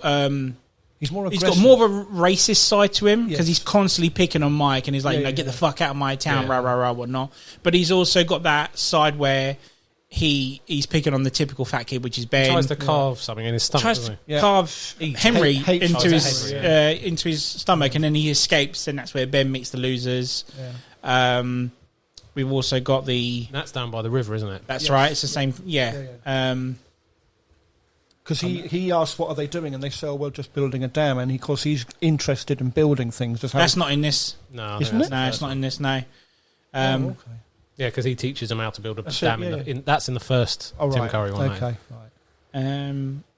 This is the problem with doing them straight away. Because he gets mixed up. It's so annoying because I watched this recently. Yeah, because Henry attacks him by the bridge, doesn't he? That's when and he he tries starts to carve. carving. Oh, that's when he falls over the edge. Yeah. That's when they throw the stones at Henry because he makes out that he's been with Beverly and she gets so angry about it and whatnot. And then they obviously throw him away. Yeah. The Losers Club unites and... what was Richie's flashback with? See, we never get one with we? Richie, no, because Richie mentions later why you know, because they mention about this clown, and Richie's like, well, I've not experienced it yet. What's all this about a clown? And then when he goes into the house, he has that picture, doesn't he, of a missing child, and he's on it. And that's his sort of first experience with it. But we'll come to that in a second. Did you, by any chance, notice? And we did this when we watched it, John. There's a part where, you know, where Mike has the first vision of his parents. Yeah. There's like a picture or painting of like a mobster. It's a mural on the wall. Mural on the wall, isn't it? Of like gangsters, I don't know, from years. Pennywise is actually in that painting, but he comes into it later. Yeah. So you see at the beginning where Mike's doing his deliveries and stuff, but there's a scene where they've thrown the stones at Henry and whatnot, and they've gone to get Ben some medical supplies to stay here, whatnot. We'll go get some medical supplies because he's stalking them, isn't he, through the film? But and although they've put him in it, it's like it's not just that. Apparently, there's other bits as well, but I haven't spotted it. Yeah, it's like blink and you miss it type of thing. Yeah, that's really good though. It's like after the film was over, because I was like waiting for it. I was like, I know this is here somewhere, so I got the remote. Which is there we go, there it is. There you can see him right there looking. But we had seen the film before we found that out, wasn't it? Because other people obviously saw it and said, "Did you realise that in such and such a part?" And that's like, oh, and like you said, because we've gone back and then you see that he is actually he's in the mural under the car. Yeah. That's right, yeah, and he stays there as well. I never spotted it when I first watched the film. No. It's when you watch those YouTube videos, like, oh, you missed how many Easter eggs did you miss? Exactly. But it's clever how they've put him in it, but in such a way that most people would not have spotted it. Yeah, it's true. So it's quite clever how they've done that. I forgot that Bill's trying to figure out where Georgie is after all these months. He doesn't believe his brother's dead at the time, does he? So he has all these plans and he builds things, doesn't he, to like, oh, this is where he could be, and then the parents are like, just get over it. This kid's dead. They've accepted that. Exactly. They've accepted he's dead. So I believe at one point there's a scene where the losers meet in the garage. Yeah. And they have like a slide. Yeah. They have a slide machine. Projector, that's it. Yeah. Yeah. And they put up a map of where, look, this is where Pennywise could be, and where is it? The house on Newbolt Street. Nice. They've come to the decision that the sewers all connect to that one house. They're looking for, was it the well house or the pump house? Yeah, and the well house is underneath that house. And then they realise that's where it lives. Yeah. And then obviously it knows that he's been watched or whatnot. Is that where he starts coming through the slides? Yeah, that's when the slides start to move faster, so it's like a moving image, isn't it? And they all start thinking, they all step back afraid of it. Do you know what? I was literally creeped out that scene the first time I watched it. Yeah. Because that was so clever. Because even when they sort of knock it out the way, it's still going. And the thing is, the lighting is stops and comes up with the projector, doesn't it? Yeah. And because it's going so fast, he's moving. And the next minute he's just with his big mouth and whatnot. Jesus! Because they're going through the slides, like you say, and then one of the slides you see a picture of him, but he's like far away. Yeah, that's it. Yeah, so he's coming closer. And then it starts getting faster and faster. So in other words, he's coming toward him, and then doesn't he appear on the screen or something? Yeah, that's what Andrew said. Oh my god! Yeah, that's the part when and then they open the garage door and he's gone and whatnot. But it's like those kids good doing that. Those kids, I was just fuck that situation. Full stop. To be honest. See, no wonder they turn around. No wonder why Stan shat himself. I'm out of here. I'm out of here. Yeah. But yeah, they kind of decide, fuck it, we can't keep living in fear. Let's go sort this guy out. So they go to the house on Newbolt Street, the well house, and just think, because Bill wants to find Georgie. He still believes that he's around, so he's going to go there. He's driven by that, isn't he? And I'm going to go find my brother. Yeah. The losers don't want to go, but you know what? They don't want to be hassled by this clan anymore. So fuck it, let's go. And this is your most stereotypical creepy haunted house looking thing they've done up, isn't it? Which looks bigger on the inside than the out. It harks back to that trope, doesn't it? The haunted house. You've got like the knackered, overgrown iron fence around the front, the really long yellowed grass inside, the amount of cobwebs inside as well. And it's the old ruined roof. And they go in and split up, don't they? Originally, when they first enter. Yeah, so not all of them really want to go in, do they? So Richie and Bill go. Eddie doesn't want to go in, and Stan doesn't want to go in. Yeah, but Eddie goes. Eddie goes with him in the end. Yeah. Like I said, Richie hasn't actually experienced it yet until that part with the slides, the projector, and then that's when he finds the poster of him. It's taunting him that he's going to be a lost child, missing child, sort of say. So they go upstairs, and then that's when Dave says that they divide. Eddie hears something, like I think it's that. The leper, isn't it? He hears or something. Yeah, the door slams and traps. Yeah, traps. But then the other two hear about a girl that went missing beforehand. Yeah. I can't remember her name now. Yeah. So they go one end, Eddie goes another. Is this where we've got the three doors, or is that in the? That's later on. The second film. Yeah. No, it's in this one as well. Yeah. It's in this. They're in both. It's in both movies. Is it in both? Yeah, it's in both. They're trying to get away, and which it's is like the bit scary, of humour, not so scary, very scary. And they go through the not so scary one. It's a dog. Is that in this? That's one? the second one. Oh, that's the second one. The first one is when they back because I did like that. Yeah. So they go into the room they believe this missing girl is in. Turns out she's not in there. It's Pennywise playing with them, and that's when Eddie and Bill split. Yeah. This is where Eddie gets his own part with Pennywise. This is the first time he does it, alone with Eddie. Eddie are you talking Eddie or Richie? Because Eddie has... Richie, beg pardon. Richie, sorry, Richie. Beep, beep, Richie. Beep, beep. Beep, beep, Richie. Yeah, so we find out Richie has a fear of clowns. Yeah. And then this whole entire room is covered in clowns. And if you look at the front, that's where Tim Curry's one is there, if you spot it. Yeah. Which is the first time he says beep beep Richie, because he pops out. Pennywise does the normal pop up and like beep beep Richie. Yeah, but he does it with the hands, doesn't he? Yeah, and obviously Richie escapes with Bill, and that's where we come to the 3-door choice. Yeah. Scary, not so scary. Very scary. Very scary. I can't remember which one they go through, but then they find the girl who's missing, but it's only the bottom half, or no, top half. She's like cut in half or something, isn't she? Yeah, the bottom half, isn't it? Yeah, bottom half's missing. Somewhere around this point, isn't it? There's that bit where Stan's head pops out in a. That's the second one. Oh, is that the second? That's number two. Yeah. I'm getting so confused now. Yeah, so Eddie has been scared. So yeah, he's found the leper. The leper's scared him again, and he's fallen down to back to the ground floor now. But he's gone through like a table. He's broken his arm. That's right. He goes through. Yeah, he goes through. That's right. Smashed his arm. And that's when it comes out of the fridge. Yes. That's the part you're getting upside down and squinched up. So he's all like scrunched up, whatnot, and body horror there. Yeah, it comes all untangled, whatnot. That was good. Yeah. And again, this is the point where it could actually kill Eddie, but he just taunts him. He's like pretending to eat his hand and whatnot. It's like you've got a perfect opportunity to take one of these kids now, and you just like play around with him. He's trying to heighten. He's playing with his food, isn't he? Yeah, exactly. Yeah.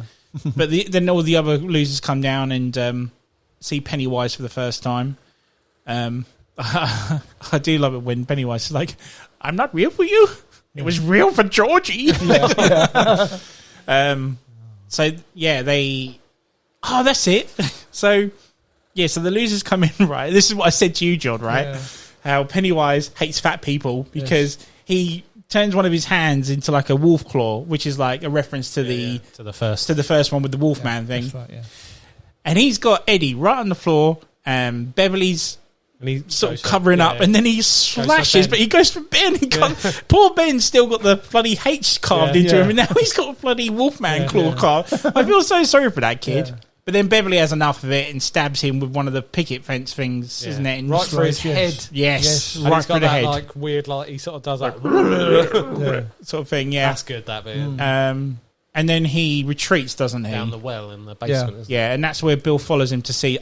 There's the well. It's in the basement of this house, isn't it? Yeah. And they leave Eddie with his busted arm up the top, don't they?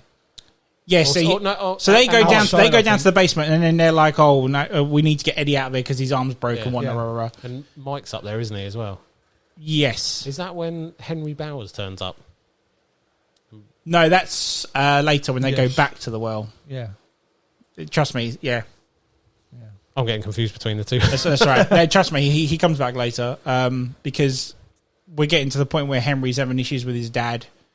And then sort of... He was a policeman, isn't he? Yes. That's right, yeah. And the Pennywise is sort of taunting him, isn't it, to take the knife and kill his dad. And he sees him on the TV going, "Kill them all! Kill them all!" So Eddie's gone back to his mum, who is very overprotective of him. You know, you're the reason my son broke his arm, and that's where the losers divide. Yeah. They're like, even though Beverly's like, we're stronger together, we shouldn't be doing this, but no, fuck it, boys will be boys. Yep. I want to go my own way, whatnot. I think we missed the part where Bill sees Georgie in his basement. He has a vision, doesn't he? Yes, he comes about. He's standing in the corner, isn't he? And we missed the quarry scene as well. I forgot about that as well. Oh, well, they jump in the quarry. They jump in the quarry and they say something. Oh, there's a turtle, which is a reference to the book, I believe. Yeah. And obviously, when Bill has his flashback of Georgie, he has a turtle Lego thing, turtle. which again references the book, isn't it? Yeah. Because he sees something. Doesn't he see Georgie or something, and he ends up dropping the turtle and it smashes. Yeah, so basically he has a vision of Georgie, and Georgie's down in the basement, he follows him, and he's like, it's all your fault. It's all your fault. If you come with me, though, you'll float too. You'll float too. You'll float too. Yeah, that's good. And then that scene where Pennywise is like shaking his head and like, it's just so fucking scary. Is that the bit where they do that where he's doing that dance, but the camera is sort of fixed in line? No, that's towards the end with Beverly. Yeah, that's down by the well, isn't it? Or it's under. Yeah. So, because it's like an old. Remind me when we get to that bit, because I love that shot. No, we'll come back to that. Yeah. I can't believe how we screwed this up one up. I love this one. This is my favourite of all of them, and I can't believe it was. Anyway, so they're divided now, aren't they? Yes. I can't remember how they get back together now. To be honest, they get back together. Anyway, they get back together, and Henry kills his dad, doesn't he? Yep. Yeah. They arrest him, he's practically like in some sort of weird trance. I don't know if Pennywise is sort of controlling him, but he's he's not there anymore. Basically, No, he gets arrested for the murder and No, put not away. not yet. No. So he's killed his dad. He's basically stabbed his dad in the neck. Oh gosh, yes. And then, like I said, the losers reunite and they get back together to take out Pennywise one more time. No, that's how they get back together, because he kidnaps Beverly, doesn't he? Yes. Beverly kills her dad, and then she turns and Pennywise is there. Or she thinks she's the jump scare anyway, thing. Yeah, that's why they go back. That's why they get back together, because Beverly's been kidnapped. Anyway, they go back. They go back for Beverly and realise that she's gone and that he's taken her. Yeah. So anyway, Beverly's been kidnapped, and she wakes up and finds herself deep in this well where it's underneath the house. That's the lair, isn't it? Where we come to Dave's favourite scene. She tries to escape, and then Pennywise does. Well, he's got that weird carnival tent. That's right. And it's sort of all piled up in this underground cave in the middle of the sewers. And that's a lovely set design. That's a really good by lair. far. There's a same about Pennywise the clown, because you've got that height as well, haven't you? And there's like a light source, or there's an opening above it. So above them is the kids that he's kidnapped. That's what I was spinning just around. about to say. You've got the light shining down, and then you've got all the kids he's kidnapped sort of hanging in the air with their heads facing up, all sort of limp and hanging. And she tries to escape, doesn't she? That's right. And he does his dancing, which is like a little elbow side to side. I'm doing it now. Shame you can't see. But the camera has been like fixed to it's like a steady cat or something attached. Like his head doesn't move, does it? It stays with his head, and everything rotates around his head. Yeah. Do you know? There are so many memes of that on YouTube. Like he's doing it to like Take on Me. That's it. Yeah, and a couple other ones. It's playing to sort of like off-key carnival music, isn't it? Yes, and it's so creepy. Yeah, because that's where it comes into Pennywise the dancing clown. That's why. Yeah. But then she pretty much like he's got her by the neck, and she's like, "I'm not scared of you anymore. You're just a clown." And then he's like, "Yeah, but you will be." And then he opens his mouth, doesn't he? Yeah, wide open, wide open, and then to reveal what? This is what I really like about the new thing, because they've taken this is the deadlights again appearing, which at this point, no idea what the deadlights are, at all. And you don't really know what Pennywise is anyway, but exactly. And he's not established more until the second one. And you look down this tunnel of sort of organic, like throat with horrific with fangs, all these teeth, with all these teeth, and it stretches on much longer than it should do. And then in the distance, you've got those three sort of revolving orbs of light, which are the deadlight, and she sort of does that stunned sort of like she's like in a trance, and her eyes are white. But isn't it? Is it this part or is it later? At some point, you realise there's a hole in the back of his head. That's number 2. That's part 2. Yeah. Well, we'll move on to that later. But anyway, that's the 3 deadlights inside his mouth. Is a really good creepy moment for me. I think really, it is as well. Yeah, because you've got that sort of distended jaw on the clown with these deadlights, and you don't know what. I quite like that, not knowing what they are, but that they are something threatening. Yeah, because throughout the entire of this film, apart from that scene, you think he's like some sort of evil, but you like a ghost or whatnot. Whereas this one brings it to a bit more extraterrestrial, if you will, sort of thing. Well, it could be like a haunting thing. The deadlights, or that too. Yeah. You just don't know. It's up to your sort of imagination to flesh it out. And then she goes up to join all the other children floating around. That's right. Yeah. And then we go back to the losers. Coming back into that's the bit where they leave Eddie because he's got a busted arm, isn't it? Yes. And I think Mike up the top. Eddie still comes because his arm's all bandaged up now, isn't it? Yeah. Because is it Mike who's up the top, and then Henry appears? That's right. Yeah. So and knocks him down or something. So Eddie's had his arm casted up now, and one of these girls that hates him puts on their loser, doesn't he? Yeah. And he changes the S to a V, so it's lover, isn't it? Yeah. But yeah, so anyway, the rest of the Losers Club go there, and they all go down to this well using this rep that just happens to be there, and Mike's the last one at the top. Whereas, like you say, Henry comes into this now, doesn't he? And tries to kill Mike. Mike rises above him and basically throws him down the well, doesn't he? Yeah. Which no normal human would survive. Let's put it that way. But this is Henry. He might come back later.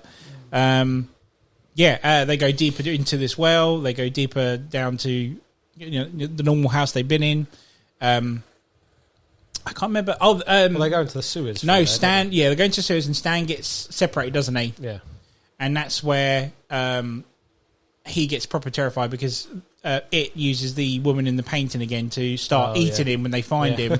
He's got half her mouth is covered over his face. And, oh god, yeah. And anyway, they scare it away, and Stan's just like, no, I want to go. But they're like, no, come on, we can do this. We can be the losers. Weak link Stan again. Fucking Stan, man. So anyway, they get to the part where Beverly is. They find Beverly. At the same time, so Bill spots Georgie at the same time. Is he floating as well? No, he's kind of like just round the corner, isn't he? But he goes to see Georgie. Oh, he appears, doesn't he? That's right, yeah. Georgie's still missing He's an arm, trying to but, lure you know, him. he seems fine. And then, and the other losers are trying to grab Beverly down and put her out of this trance. Ben kisses her, and then she's out of the trance. And then she figures out about the poem, doesn't she? That he wrote it. Yeah. Because she thought Bill did. Yeah.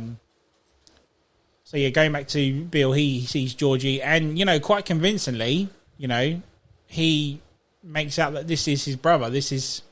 I've been down here these many months. Why didn't you come and save me, Bill? Yeah. Rah, rah, rah. Yeah. And I think at one point Bill was convinced as well that it was him, and then, he realised, he looks back at the losers and realises, no, you're not Georgie, and shoots him flat and straight in the head.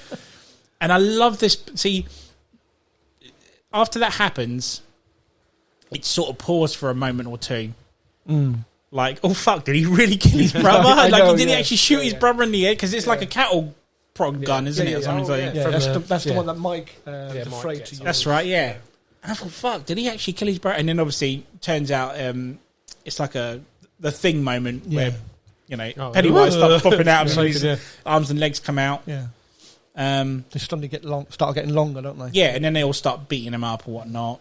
And then get to a point where it captures Bill, doesn't he? And then he's like, "Oh, guys, go without me. I'll be fine. I'm sorry that I put you all into this mess. Whatnot, rah, rah, rah." That's right. It's like take me, leave them alone, type of thing, isn't it? Yeah, and he's like, "I'll stay and I'll have my rest." What's the thing that this kills monsters? It's they imbue something with the. It's the fence. Is it the fence? The fence stuff, yeah, fence spike. Yeah, it looks like a spear, doesn't it? And she says this. She says it to Eddie, didn't she? Here, take this. This kills monsters. Yeah, and so Richie, whilst Bill's like, "Go, leave me," Richie's like, "No, this is all your fault. You punched me, whatnot." But then he's like, "Nah, fuck it, we're losers. Welcome to the Losers Club, asshole." And they just beat the shit out of it again. Sounds like something out of Die Hard. Yeah. And then he kind of retreats, doesn't he? Yeah. And he's like, he doesn't actually say like, "I'll be back" or anything. He just looks at him and like, and then just drops down. They don't know if they've killed him or not. Isn't it this where they're saying that they're not scared? That's where they're not scared of him. They sort of clump together, isn't it? Take his sort of. Yeah, I mean, it's they utilise that more in the next one. Yeah, but he sort of disappears, and then they retreat outside, don't they? Yeah, and then they group up, don't they? And then Bill gets that piece of glass. Yes, and they make. That's where Bill's like, we need to make an oath now, because when he comes back, if he comes back, we need to stick together. Because they don't know if they've killed him or not. So he cuts his hand and makes like a blood pact. And this is what I was saying earlier about the how it is usually focused on children, because maybe the Losers Club is the first group that he's encountered that have actually stopped him. He works off of fear. Yeah, and then by that point in the film, they've decided, do you know what, we're not afraid of him anymore. And that's where, like you say, then he retreats, and of course they don't know if they've killed him or what. So now they're stronger now. They're saying, right, well, we're not afraid of him now. And then they do the blood pact. It's like, if he ever comes back, if we all have to make a promise now. We're all going to come back. Yeah, they all cut themselves on their hands, in the very big AIDS era. Yeah, I know. of the 80s. With a little piece of broken bottle that he smashed on the ground. They don't wash or disinfect or anything. No. And then Bill, I believe, kisses Beverly. And then after that, it cuts to the end. Yeah. Now, this is what I love about this, because they didn't know they were going to do a sequel. They didn't know if this was going to be big. I think they did. I don't know, because I think at the very end, that's when because we already got the title It at the beginning of the movie. Yeah. Whereas at the very end of the film, it comes up saying It Chapter 1. Yeah. So I don't think they got anything on there until they done the test viewing and thought to themselves, I don't know, because it's like...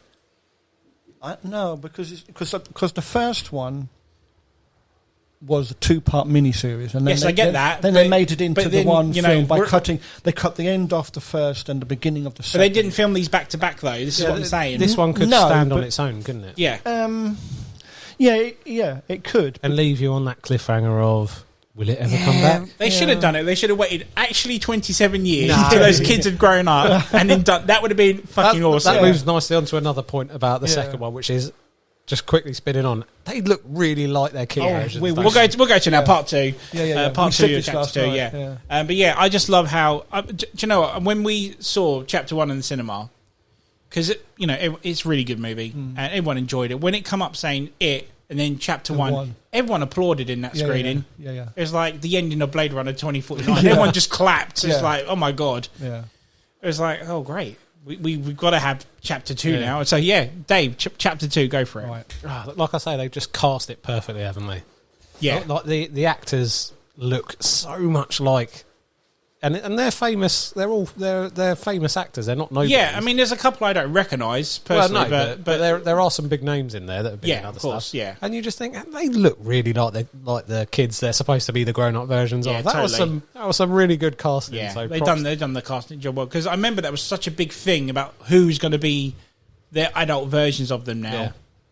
Yeah. And I think 2 were already, signed on, which I believe was McAvoy and Jessica Chastain were definitely the ones. But then it was like, who's going to play Eddie? Who's going to play Richie? And there were so many rumours. And then obviously when you got the final look, it's like, do you know what? Like you say, they done a damn good job, well. Regardless if they're big actors or not. They were a damn good pick. Can I just one thing I missed pointing out about the very first Tim Curry sick ass ponytail Bill when he's grown up. He's so got that 90s ponytail, hasn't he? That's it, yeah. Everyone wanted to rock. Could you imagine McAvoy having that? Oh my god. No. That has fallen out of favour, hasn't it? The man ponytail. Anyway, back to that's like early 90s, late 80s thing. Back to part 2. But no, part 2. So now we're doing the other half of the story, which was sort of intermingled in the original Tim Curry version. Yeah, so this is starting now is where the start of the Tim Curry version, isn't it? Yeah. Yeah, so it's the phone calls, isn't it? Well, it starts off with Bill, isn't it? And he's filming a film. Go back, because we actually start off in Funfair at Dairy, don't we? They throw in that bit with the 2 gay guys, don't they? Yeah, so basically we've established that Dairy as well as Stephen King are homophobes. Yeah. Where they beat up, gay people and And then that's a bit that. So again, that didn't really gel. No. That's what I'm saying. It's like, what's the point? I liked the scene of all the red balloons floating down the river, but like you've got those sort of like good old country boys from America who go out for a bit of. I think it would have made more sense if it actually happened to Mike. Yeah, maybe. Yeah. Well, but no, this breaks the law of like it going for children, doesn't it? Because if you remember, the gay man who stood up to the thugs, the hillbilly blokes, and the young hillbilly lad who were beating him, he gets thrown into the river, doesn't he? He gets beaten, he gets the shit kicked out of him, and he gets thrown into the river, and then his lover goes down, doesn't he? Bridge, isn't it? Yeah. And then he sees all the like balloons go past, doesn't he? So he sees him get eaten first. No, because Pennywise is holding him, isn't he? That's right.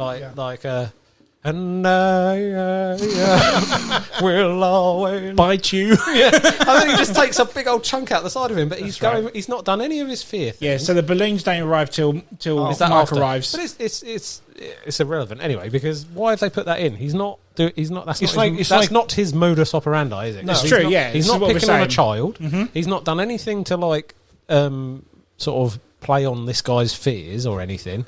No. I mean, it would have been clever if the guys beating him up were Pennywise, but then you think he's an adult, so why is he picking on an adult? They just didn't really gel. No, it's totally right. As I was saying, it's because he's already taken a kid or two already when this has happened. So why? It's a bit like we were saying earlier with the old lady seeing Georgie there 1 minute and then the next minute he's gone. That was pointless. A pointless scene. She didn't need to be in it. So then for him killing a man made no sense either. When it's children. And it sort of swerves away from everything that he's been set up in the first part one. This is why I had a problem on the off with it. I'm not a bigger fan of part two, and I will as we go through it. Right. But it sort of swerves it because, like I said, I really like the direction they took him in the first chapter 1 of the newer version, 2018 or 7, which would 2017. This was 2019. Sorry. The original 2000, where he is that like predatory, manipulative killer who is like picking on the children, the weak of the herd, and he's enticing them or luring them. This changes him into an almost opportunistic, like, you know, like I'll kill anyone now. Just like an opportunistic, like scavenger almost, doesn't it? Yeah. Because the guy's been beaten up. He can't do anything. Oh, there's a half-dead gay guy coming down. Yeah. I'll just have eat a that. chunk of him. I'll have some ribs. But I didn't like that. That didn't. Yeah, I mean, I think it wouldn't have lost anything. Yeah, if that was taken out of the movie. It's just odd how, like you said, because we figured out obviously it's 27 years later. We don't know how long he's been awake for. I mean, is this his first kill since then, or I think there, like John said, I think there's been other children starting to disappear, isn't there? But talking about the opening to the Tim Curry one, that would have made more sense than eating some random gay guy. Yeah, because it's a child, isn't it? Yeah, and then, like you said, leave the picture of. But again, I've not read the book. Maybe the gay thing is in the book. Guys, please leave a comment. I don't know. You know, hit me up. John's Googling it now. Look, here we go. Let's not focus on the podcast. Let's just Google. Anyway, so yeah, and then we come to Mike finds out about the killing and sees I think it's written on the bridge that he's underneath that says "Come home." Oh yeah, and that's when the balloons start coming down, and that's a good physical thing, isn't it? Yeah. Oh, that's a lovely bit of cinema there. You know, all those red balloons. Shot very well, isn't it? Yeah, shot very well. Come drifting down. They must have had a few fans set up to get that. Because I don't know. Are they like CGI'd or real? Because I can't really tell, to be honest. It's good, whatever way it is. That's a good little shot. You know, it's almost like a river of blood coming under. Essentially. You know, because obviously the red balloon, quite, you know, red colour of blood. Yeah, absolutely. And then we pretty much go to where he contacts the rest of isn't it? We go over to Bill and he's filming a film. Yeah, that's when he's the first one he rings up. Yeah, Mike rings up. He's a writer. So he's essentially Stephen King. He's a writer. And he says, everyone hates the ends of my movies, which is what I'm going to go on. And my books. And my books, yeah. It's almost like him confessing, isn't it? Yeah, and his wife is in this briefly compared to the TV movie. She just lets him run off, doesn't it? To go and fulfill his whatever with Bev. Yeah. Which is nothing, really, if you think about it. But, yeah. It is in the book. Well, the gay thing? Yeah. Oh, really? Okay. It just doesn't. But then there's been other... Don't need to comment, guys. John solved it. Yeah. Delete. So, he's an author / screenwriter, filmmaker. Yeah. Mike rings him up. And then, like you said, that's where earlier on his stutter comes back. Yeah. It's been gone for years. Yeah. We don't necessarily have a flashback or anything. We just literally, you know, the stutter comes back and then we move on to the next ones. Eddie gets called up. Richie gets called up. Stan. Not yet. No. It's Bev first. Bev. And then we find out that she's got... So she's actually married to... Yeah, she's married to this like bastard. Man. Yeah, like a rich, controlled wife-beater type guy. The power imbalance is like, if you leave me, you're done, you're finished for. You can't, you know. You're nothing without me. Yeah. She just keeps attracting all these like weird men. Like at first her dad and all these people that she tends to marry. Anyway, she decides to leave. And then like John says, now we get Stan. Yeah. Where we can all, if you've seen it or read the book, you know where this is going. Or if you listen to us talk about the film. Or if you listen to us talk about, obviously. Yeah. But it's quite... So in the Tim Curry one, his death is quite... It's personified as quite scary.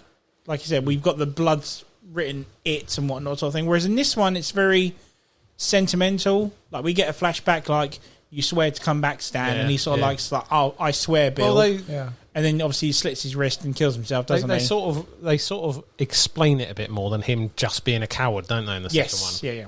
So we'll talk about that a bit later. It's in the letter, isn't it? Later, yeah. And he's not just. That's where we talked about it last night. Yeah, he's not just killing himself because he can't face it, is he? He's kind of doing it with a motive, but I suppose we'll talk about that. Yeah, because that's towards the very, very end. Yeah, we discussed this last night. So they all come back to Derry. Their memories start coming back slowly. Because they've all forgotten again, haven't they? Yes, like I said, their lives have moved on and moved on. Yeah. Mike's been in the attic of a library. That's his little house, isn't it? Yeah. So he's been living like a. So he's not only a librarian; he lives in the library as well. Yeah. So it's a bit. He's full librarian. Opera, yeah.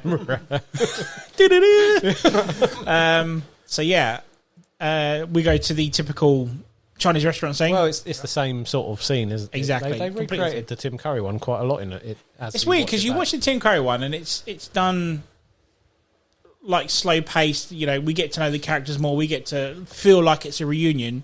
Whereas you watch this new one, it feels very rushed to me anyway. I don't know if it's because it's edited fast or, you know, it's just the same old fuck you humour sort of thing. Yeah. But I kind of felt, I was looking forward to the scene. I just felt, it just seemed, I don't know, it seemed very rushed for me. But it's one of those iconic scenes of the movie, isn't it? Really, but isn't that a problem with a film that's a remake? You already kind of know what's coming next, type of thing. True, yeah, it probably is the case. But anyway, they did stick pretty much to the Tim Curry one for a lot of the film. Yeah, like I said, but there's what they did with this one, which they did differently to the other one. They have so they actually have the fortune cookies, but it's a puzzle. Yeah, like it says one word in each one. Well, before that's the scene where they all start remembering each other, isn't it? Really? Yeah. Yes. Sorry. They get together. They all start turning up, and it's like, oh, Richie. Oh, there's Ben. He's lost weight. Yeah, he's lost weight. They sort of have. He's standing behind his back, isn't he? He's going. It's Ben. Because they don't recognise him. But then, they crack open the fortune, and it's it's just a word, isn't it? Home. Yeah. No, it's sort of something that mine just says couldn't, cut or couldn't. Yeah. And then they put it all together. Beverly has the last piece, and it says Stanley, and they put it together saying, "Guess Stanley couldn't make the cut." Yeah. Which I thought was pretty freaking cool. To be honest, it was a nice little touch. And then, seeing as though he slit his wrist. Yeah. And then obviously the cookies come alive. It's not as scary as in the first. It's not as creepy as in the first one with CG. No. There you go. So that's what I'm saying. So one of my main complaints about the second part is they seem to rely way too much on CGI. Yes. So I don't know. It just you've got all these bizarre things popping out of things, and it's very CGI. It just doesn't. I don't know. Maybe it's just because I was younger and the movies. There's a couple of scenes where the old guy with his tongue, and that's very 80s. Yeah. So there's it doesn't look like CGI to me. That looks like a bloke wearing a mask with a rubber tongue stick. I think the mask with the tongue. I was going to say we'll get to the other bits I have problems with. But I think that's quite good. That bit. Like I say, I think they just and going forwards, I'll point out the bits where I personally feel like they're just it's doing that horror thing that they do at the moment with well, there's no limit now, so let's just throw in this monster thing and we'll get the CGI guys to really tart it up and make it look scary. And you've got that disconnect for me because it's not real. It's been added in post. Yeah. And it's a special effect. And I think that makes me a bit more jaded when it comes to horror. Yeah. Straying a little bit away from you're old school horror then. I don't know. Maybe it's no. I can see where you're coming from. So if, for example, I'm not going to pick on anything, but if you haven't got the ability to make a scary monster look convincingly scary because of the tech of the time, you have to be creative about how. So you have to build tension. Yeah. You have to amp the tension and the threat and everything else, and do which a lot of the old 80s and 90s horror films did. That's what I'm saying. And you have to do half shots of things or quick flashes of things, which make it feels so to people me, actually use imagination. Whereas I think nowadays, because you've got that, there's no limits. They can just say, put this big thing in here, and I want it to have. You're right, actually, And I feel like it makes it a bit lazy from their point of view because it's just like. But anyway, we'll go on to that. You're quite right. I mean, I mentioned the same sort of thing in the Aliens Spooktacular episode where we talk about Alien Covenant, where the ending, I don't know if you've seen it. I have. It's full CGI alien at the end that they're trying to hunt on that one ship. Ridley Scott actually shot it with a man in a suit and then did all these quick takes and whatnot, like he did to his previous films that we're all familiar with. And then 20th Century Fox just completely behind his back put a full-in CGI thing on there. I don't know why, but again, it's like Dave said, it's the times now. People just don't want that; they want this now, and that's the way it is. Maybe Some people do, but for me personally, I think if you have to work a bit harder on your horror because you've got a little alien spider suit, that's where it fails a bit. But like I say, if if it's a guy in a suit, you've got to build the tension in other ways. So you've got to be properly more creative. You've got to shoot it better. You've got to. Whereas nowadays it's just like here in your face. These things. But it's like I think seeing glimpses of something can, if it's done right, be more scary. Well, that's what I was saying. Than having a CGI monster on screen for literally 2 minutes, trying to scare the funk out of you. And this is what because you've now got time to study it. Yeah, and then you go, that's computer generated. This is good, but it's not the fear of the unknown, is it? Exactly. And I'll go into that more, and I'll bring it back up as we get to certain points, certain offensive points. Certain points. I'm looking forward to that certain point you're going to bring up later. Yeah. Anyway, so they figured out Stanley's topped himself because he's a cunt, and they're all just worried now. They're all like, "Oh, I'm going to go back home, whatnot." Yeah, Richie wants to disappear off. They all want to go essentially, but Mike's pretty much got. Somewhere around this bit, haven't we had the Henry Bowers moment again in the psychologist? Not yet, because Mike convinces Bill to stay. He's like, "Look, let me just show you something, and then I will, and then we will." It's the weird pot, isn't it? It's like it kind of goes into the history of it, but then we go into Henry Bowers survived the fall. So it's kind of gone back in time now, hasn't it? It's gone back to when he was a kid and got arrested. Yep. So he escaped the well, like you said, admitted to killing all those kids and whatnot, sort of thing, and has been arrested. And now we know he's been in like some sort of mental ward for, God knows, 27 years or so now. And this scene, which is again a mirror of the original Tim Curry one, is really creepy. And it is good because you have that whole thing where he's lying in bed, and then you've got. Is that with the balloon under the bed? Yeah, yeah. And then there's the zombie, his mate who died. That's right. In the part one as a teenager when he went into the drain, which we forgot to mention, and got. He got chopped off. Yeah. And he's lying under the bed as a really good sort of CGI zombie. So again, that's a good use because you're not just throwing it in our face. No. He's sort of lying under the bed, and it's that old kid's. Oh, I'm scared because there's a monster under my bed. Yeah. And Henry is batshit mental by this point, isn't he? And gives him his knife back, doesn't he? He gives him his knife back, so it mirrors that again. And then he goes and stabs his way out, doesn't he? There's there's no dog clown. I was going to say, we got no dog clown. Dog clown! And then he goes loose, doesn't he, to hunt them down. Yeah, that's brutal, though, when he cuts that guy's throat and he's like walking towards him. But then he's sort of driving the car, the zombie, isn't he? Yeah, well, that's good. He jumps in the car, doesn't he? And the zombie's like, I forgot. Well, see, I like that, but I wish it had more of a payoff. But it does the same sort of ending where it doesn't really, it's not necessary again, the whole, it's a side plot that doesn't seem to do anything. Exactly, yeah. It's like, you kind of thought to yourself, this is going to get done much better than the TV one. It's like, no, it's still the same payoff, really, isn't it? Yeah. So, Henry's escaped. And then Mike shows Bill this weird pot thing. He kind of drugs him and shows him a vision that Pennywise landed here millions of years ago or something. Or the Indians tried to stop him or something. Yeah. Sorry, Native Americans. We can't say that. Of course, scratched out, hasn't it? One panel. Oh, yes, that's later right. on the film. Yeah, that's right. But Bill wasn't spotted that. Yeah. Someone else spots that later. Yeah, that's later on. So Mike pretty much says we need to find. Each one of us needs to find a token, isn't it? That's right, yeah. That represents us. Yeah. That we can sacrifice. That's right. Yeah. Which is pointless because the sacrifice is supposed to be them, isn't it?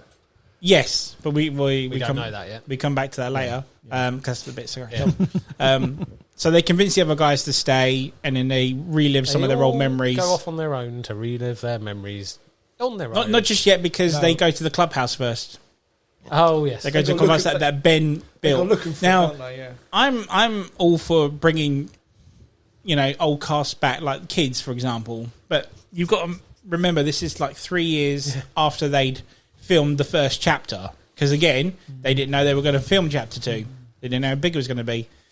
So they brought these kids back, and I swear this is probably one of the worst deep fakes I've ever seen in my life. It's like their mouths are moving, but it doesn't go. It's like the worst sort of like miming, if you will, or you can tell they're not meant to be that young.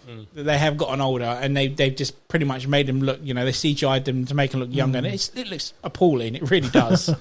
There are some things it works all right, like obviously with what's his name, Wolfgang. Yeah. Finn. What's it? Yeah. Oh, Finland. Whatever his name is. Stranger Things bloke. Yeah. Yeah. He looks just like the same, but you can tell the other kids had grown up a little bit more. And yeah, it looks a bit wank, to be honest. But anyway, and then like Dave said, after that they decide to.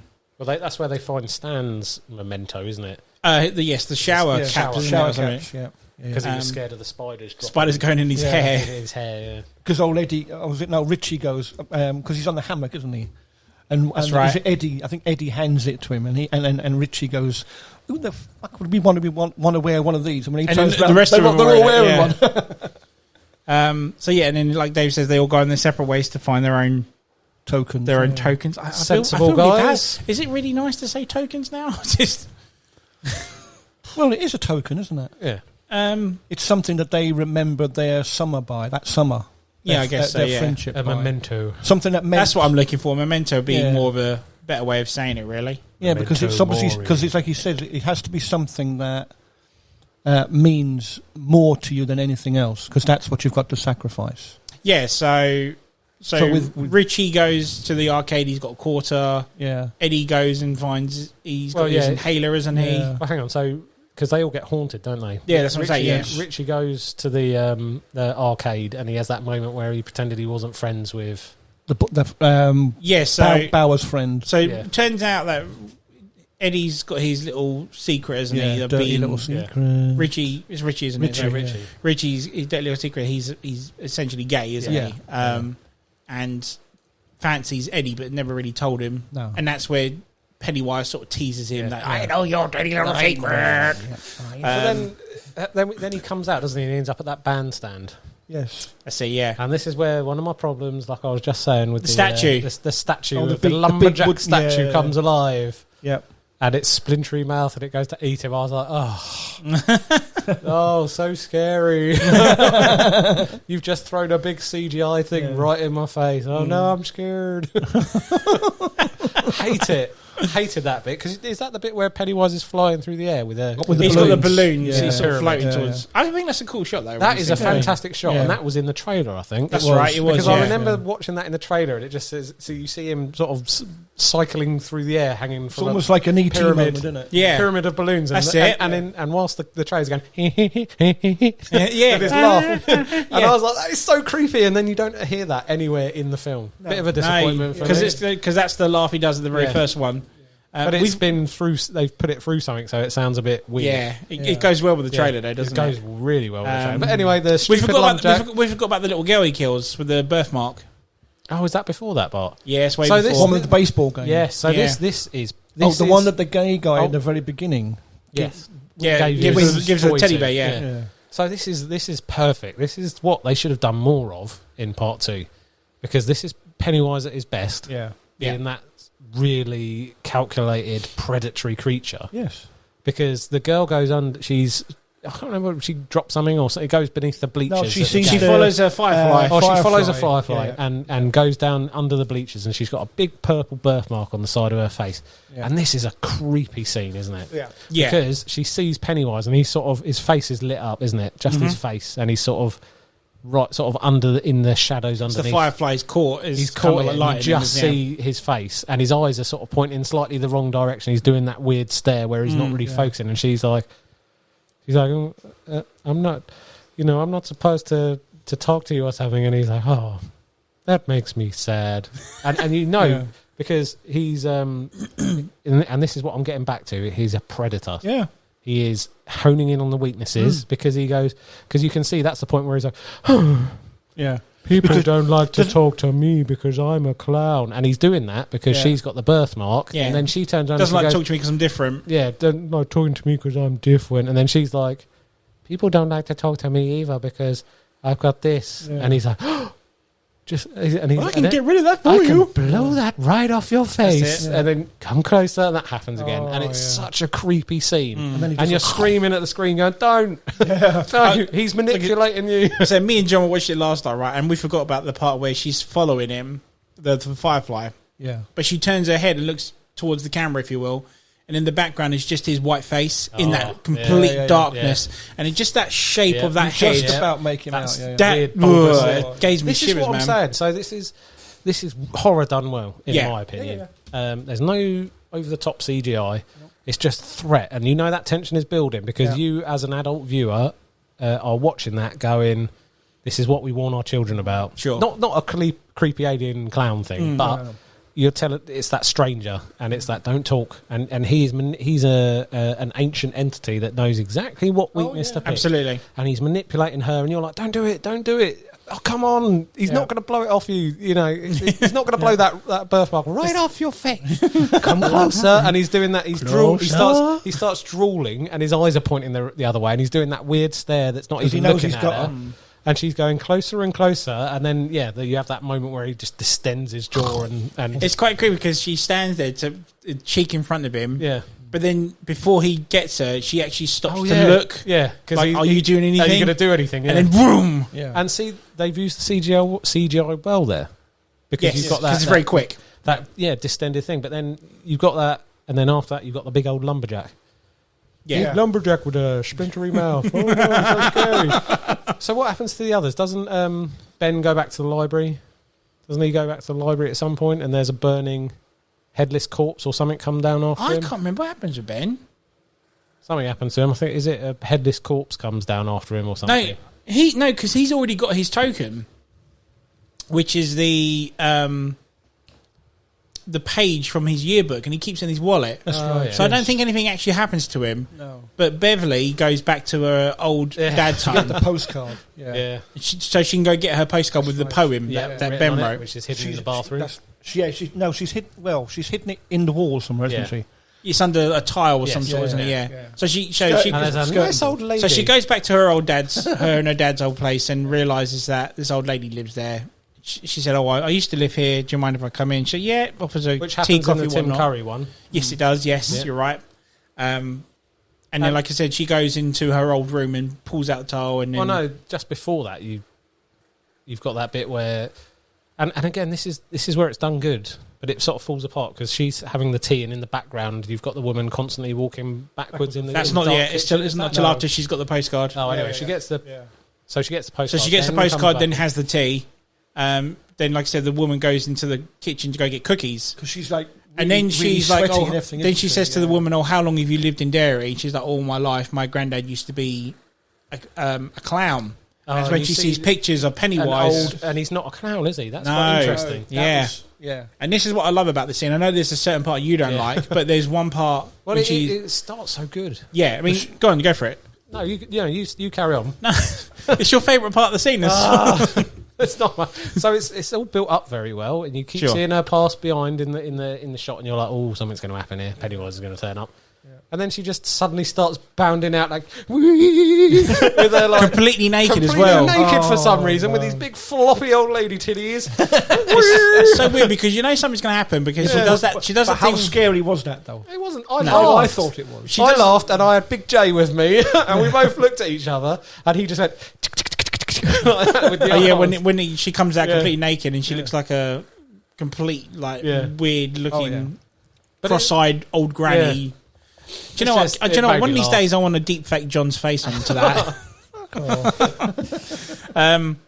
But no, there's like you said. So Beverly runs away from that and she goes to the front door, but then opposite her front door was her bedroom. That's right, and she looks back. And then we get to see like maybe a tiny origin of how Pennywise became Pennywise, because it's Pennywise when he's a human, and then starts putting the makeup on, doesn't he? And that's good. Yes, I'd exactly. have preferred that if it was some weird person that had ended up becoming this monster than the actual ending is. And that's when he cuts the smile into his face. Oh, it's a freaking...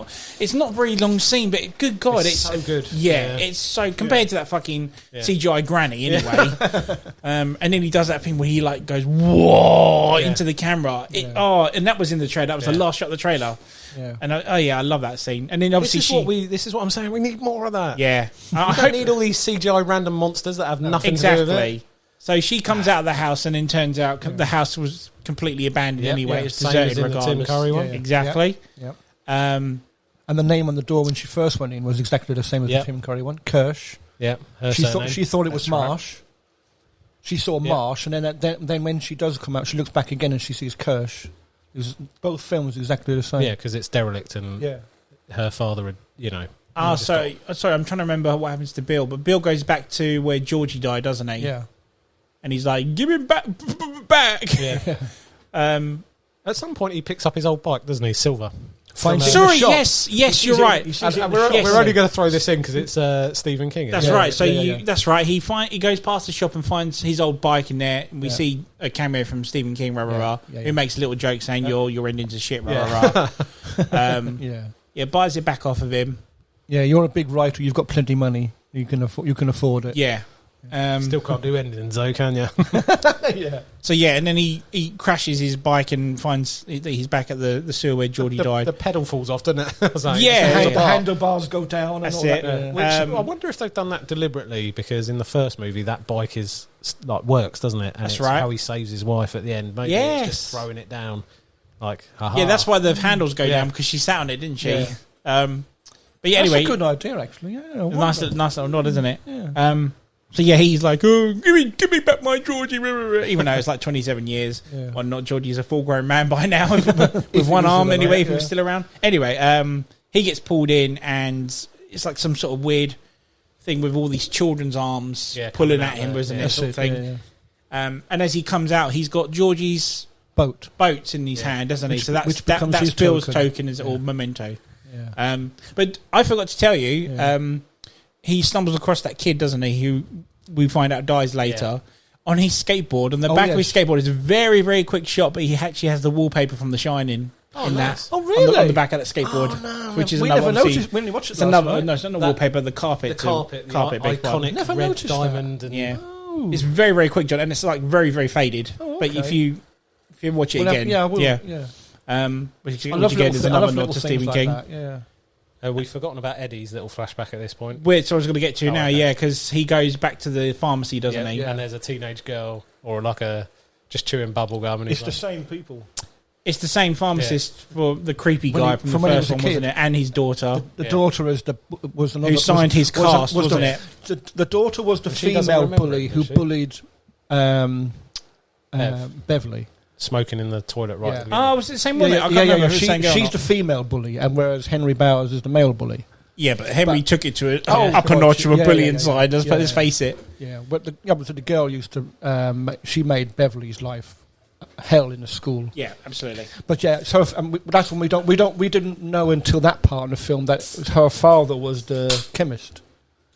And she was. That's right. Yeah. And she worked there in the summer, of course. The pedo. Yeah. And then, of course, in the second film, when Eddie's grown up now and goes back there, the dad is still working there, isn't he? Yeah. And of course, she's grown up and she still works there. So. And then he has to go down in the basement. So he hears his mum, doesn't he? Yeah, he hears. He's like, Eddie, come help me. Which I forgot to mention when we first see Eddie as an adult. He's actually married a woman that looks identical to his wife. Well, it is the same woman who plays her, but But don't they joke about that in the Chinese restaurant? Yeah, yeah. But he gets him back at the end as well, which is awesome. Because he's a virgin in the first one, isn't he? As an adult. Yeah. Yes, he is. Says just before he's been squeezed to death. And you think, oh no, here's your death. You're just signing your own death warrant. You've admitted in a moment of thinking that you're a virgin. You're gonna die. He's gonna die. That's the rules of a horror movie, isn't it? He's a virgin. He's dead. Oh no, it's if you lose your virginity, you die, isn't it? I can't remember. Anyway, so Eddie goes down. Here's his mum. Yeah. And then we come to I was saying to the stew last night, John. It's like I have this major thing. I've got like a white coat syndrome, where I can't see drips, needles, syringes, anything like that. Fuck that shit. And then this room is covered in all that stuff. Bollocks to that. I ain't going down there. But it's a Gunji. Oh, yeah. and Scuzzy. finds his mum all tied up, doesn't he? To a bed. And then the Okay. leper Why? guy is like chained opposite the room, Yeah. and he's slowly coming close. He's like, "Mama, do I save you?" Help me, Eddie, help me! But he looked like a 1980s horror guy, mask and rubber tongue, and he didn't look CGI. No, so That was quite scene good. was quite good. Yeah. And it related to him as his character, isn't it? Yes. Whereas, like, I keep coming back to the stupid massive lumberjack. Why was Richie scared of a massive lumberjack statue? I don't know, because That's what I'm in saying. chapter 1 he looks at it like he's terrified as a kid. Yeah. But again, it's a very quick shot. You don't really just think, It "Oh, never okay, never that's going to explained come that back." bit, But did they? yeah, It's a bit like. but then there's sorry, John. No, I'm just going to say, but Richie's sexuality is kind of hinted at, but never really. Nothing ever. Maybe There's parts in this movie. There's There's parts of this movie I find utterly random, and this scene especially when Richie. So the leper comes onto Richie and Eddie, beg your pardon. And Eddie starts to like fight back. He's got him by the neck and he's strangling. He's like, I'm better than you now.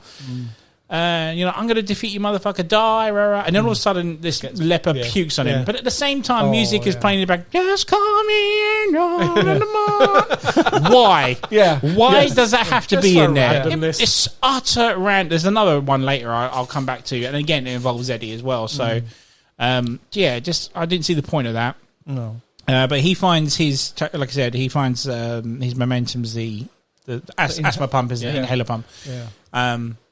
And then we come back to where they're all, it's like a hotel where they're staying at, isn't it? Yeah. What's Mike? Does Mike have one? Mike, he does. I can't remember what it is now. Not the burning people again in the... Or is his the burning headless His, body? isn't his the stone? Yes, it's a stone. It's a rock. Yeah. The first It's a rock stone- that he threw at Henry Bowers. That's what he did. Well done, John. No, the one that Beverly threw at Henry Bowers. Isn't Oh it? yeah, but he kept it though. Yeah, he that's kept right. it. Well done, Yeah, mate. Yeah. Because I was trying to think. Yeah, but again, He did, didn't we he? don't see Mike have that. No. He's like Ben. He just has suddenly- it. He just has it. Full suddenly stop. turns up with it, doesn't he? So yeah, they go back. Eddie goes back to his room to clean up, and then old Henry Bowers is there waiting for him. Yeah. Stabs him in the Jaw. It's like the jaw, the cheek, side of the cheek, isn't it? Yeah. And Henry's just laughing, and then this is round part 2 where Eddie just goes to smile as he's being stabbed, walks slowly back into his bathtub and go behind a curtain. Yeah. And then Henry's like, "Give me my knife back," and then he just stabs him. But at the same time, Eddie's doing that stupid thing where he's just sticking to the wall and staying right by the side and whatnot, As if he's going to get away. Yeah. There's no effort to run for the door or anything to get out. Yeah, like every other person would do. Yeah. You try to push them away or I kick them suppose away, it's and then you run it's out. the fight or flight or freeze, isn't it? Yeah, I guess so. Yeah, because he freezes later on, doesn't he? Yeah. So he's not because the losers hear the ruckus whatnot and come up and check on him, and then Henry's escaped, hasn't he? He's jumped out the window or something. Yeah. So I can't remember what happens next now. Because is it Ben or whatever looks out the window and sees him pulling the knife out of himself, and then he says something to him, doesn't he? That's right, and sees the zombie driving again. Yeah, exactly. he runs over, jumps in the car, and then the car drives off, but it's the zombie driving it again. But doesn't he say something like "You're next" or "I'm going to kill you all" or something? No. He goes after Mike, doesn't he? Yeah, I think he says But something happens before that. I can't remember what it is. That's it. Yeah. The kid who Bill saw earlier. That's right. Yeah. Starts heading towards. He finds out the kid's gone to a fun fair, and I can't remember what it is. Pennywise. The skateboard comes bouncing down the stairs. That's it. Yes. And then when it Well done, when it John. hits the bottom, it rolls over and then it turns on its side. That's right. And underneath it says, "You won't be able to save him either," or "You won't be there for him either." Or that's something right. like Yeah, that, you can't save this one or something And like then that. he realises that's the kid. This is more of what we need from this movie, Yeah. isn't it? Yeah. These are the scary moments without Because actually. he goes to the fun fair, doesn't he? Yeah. And they end up in that house of mirrors. Oh God. Yeah, so it's like a And you've complete- got that fantastic scene where he's trying to chase after that child. He keeps smacking into the. But before that, into the glass. there's a bunch of clowns that keep knocking him over. They're Tim Curry clowns. They're designed as like Tim Curry. Don't know if you ever noticed that. Very clever. But yeah, the whole it's And then Is you it get mirrors or windows? No, it's mirrors because It's glass. Some of them are mirrors, and some of them are I clear was going to say, glass. because he can see through some of these. Yeah. It's a maze, isn't it? Yeah. An optical maze thing. And he sees that kid in front, and he's trying to get to him, and then you see Pennywise on the other side, and he starts smashing his head. No, he licks like it first. Oh, He licks licks it. Well, he hears the noise, don't he? He hears the noise, and when he looks over, And then those headbutts he does Yeah, are brutal. And again, creepy as hell. Yeah. Yeah. If you again, we were watching it last night, so when you go back and watch it, you can actually see Pennywise is breaking his nose as he's headbutting this thing at the same time. Yeah, it's terrifying, man. And then that last big mouth grin before he does that final blow, and then you just see a massive blood spurt. Sorry. But again, you don't see him actually bite the child. It's just the big mouth and then blood all over the glass, and that, that's like you were saying earlier. There's enough of a scare from that bit without having to put too much CGI in there. But like I say, you've got that build up to it.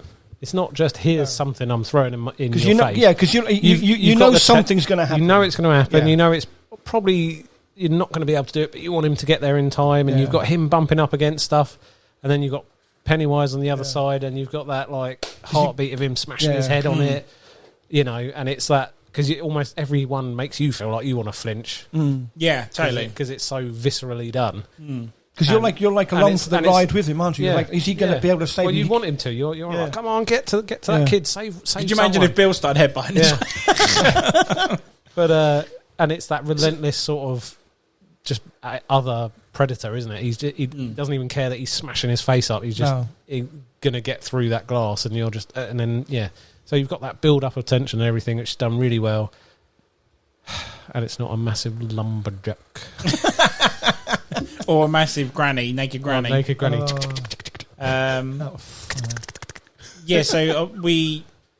So now we're at the library with Mike. He's trying to find out where Bill is. No, sorry, tell a lie. Before that, Henry strikes him, doesn't he? Comes after Mike. Yes. And they have a bit of a rumble, rough and tumble, whatnot, and then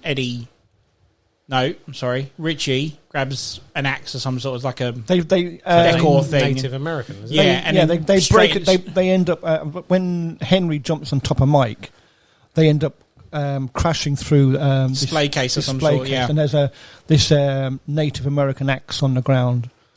And then Richie grabs it. Richie manages to get there and time straight in the head, right in the back of the head. Dunk. Kills him and then pukes straight away. I just fucking murdered a guy. So they ring satisfying, but again, it doesn't add anything to the story, really, does it? No, not at all.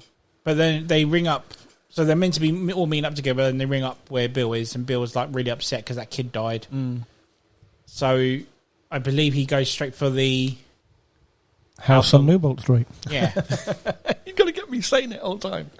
Because you kept saying it when we were watching the film. Like, there's the house on Newbolt Street. There's the house on Newbolt Street. What's the number of the house? I don't know. 29. Okay. I didn't know that, no. 29. Why? I don't know. Oh, he's fallen. So you got a common fact there, and you're like, you can't even back it. It's always known that, well... So they basically relive the scene where they were kids, don't they? They go back through the house, and we relive the three doors, for example. That's a good. Of course, they're grown up now. Yeah. Yeah. They go through. What do they go through? Very scary. It's like a little dog, isn't it? Yeah. It's a little dog. Which and then then it suddenly hang on. Hang on. There's a flashback before that. Yeah. Is that before? No. Because something happens when they get in the house, and Richie says to, I can't remember who he says. I can't remember if that. He says, why the hell has it got to be a clown or something? Why can't it be a little puppy dog or something like that? And then later on, when they get to the doors and they open the door, and there's this little puppy. Do you remember? But I'm trying to remember if the three doors thing is later on when they go to. It's later. Yeah, it is. It's in when they're trying to run away. It's not in the house, is it? No, it's down in the tunnels. Because this is where so we've I think in the first film we've jumped the gun now. So in the second film it's down in the tunnels. This is the part where you wouldn't think we just watched all these again, would you? I know exactly.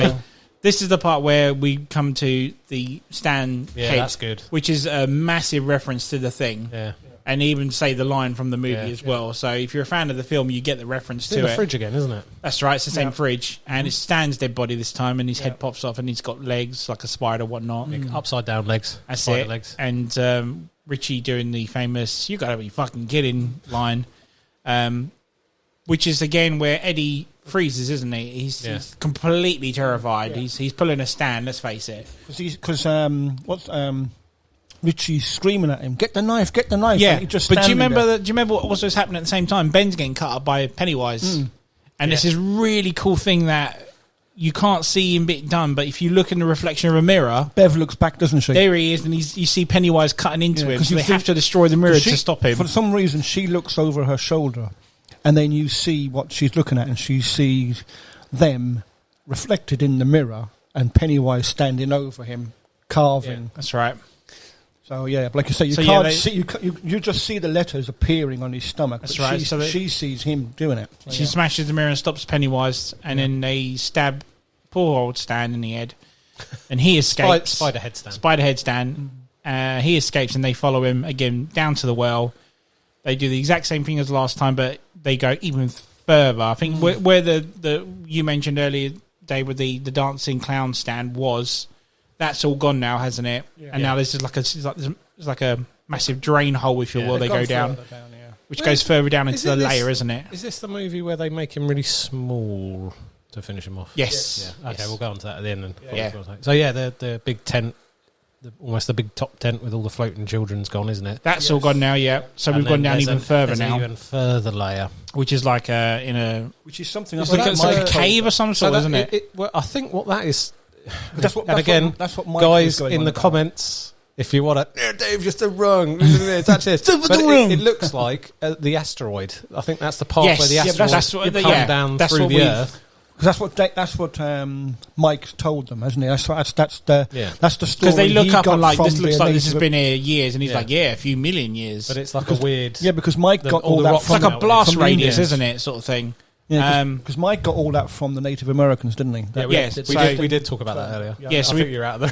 Yeah, so I'm just saying. Yeah, so he puts the totem box in the middle. They burn all their tokens, their mementos, whatnot. At the same time, about it. At the same time, this is happening. The 3 deadlights have come down and started to come down. And again, that looks almost like a throat, so I quite appreciate that shot. Yes, so when you see, that's right. Yes, when you see him opening his mouth with Bev in the first one, you see that channel of teeth and organic throat. Yeah. But somehow they've learnt their lesson not to look at the light. Mike's like, don't look at it. Don't look at the light. Keep chanting, and we can get rid of it. So the 3 deadlights go into this. Why do I keep saying pot? It's not a pot, is it? Well, it's like a leather pot. It's like a leather pot, isn't it? Oh, okay. Yeah. A leather pot. And so then he puts the lid on it, but just as soon as the lid goes on, this red balloon starts popping out, and it keeps getting bigger and bigger and bigger, and they have to move out of the way. It fills the whole space. It fills that blast crater, doesn't it? Yeah. And that's really when we get to see Pennywise's true form, which is I think this is much better. Yeah, it is, but it's still a letdown. I remember thinking, he's an alien spider clown thing. I'd have preferred, like you said, if he was some weird fucked up person that had been alive and then turned into Pennywise, some sort of like was hinted at earlier on.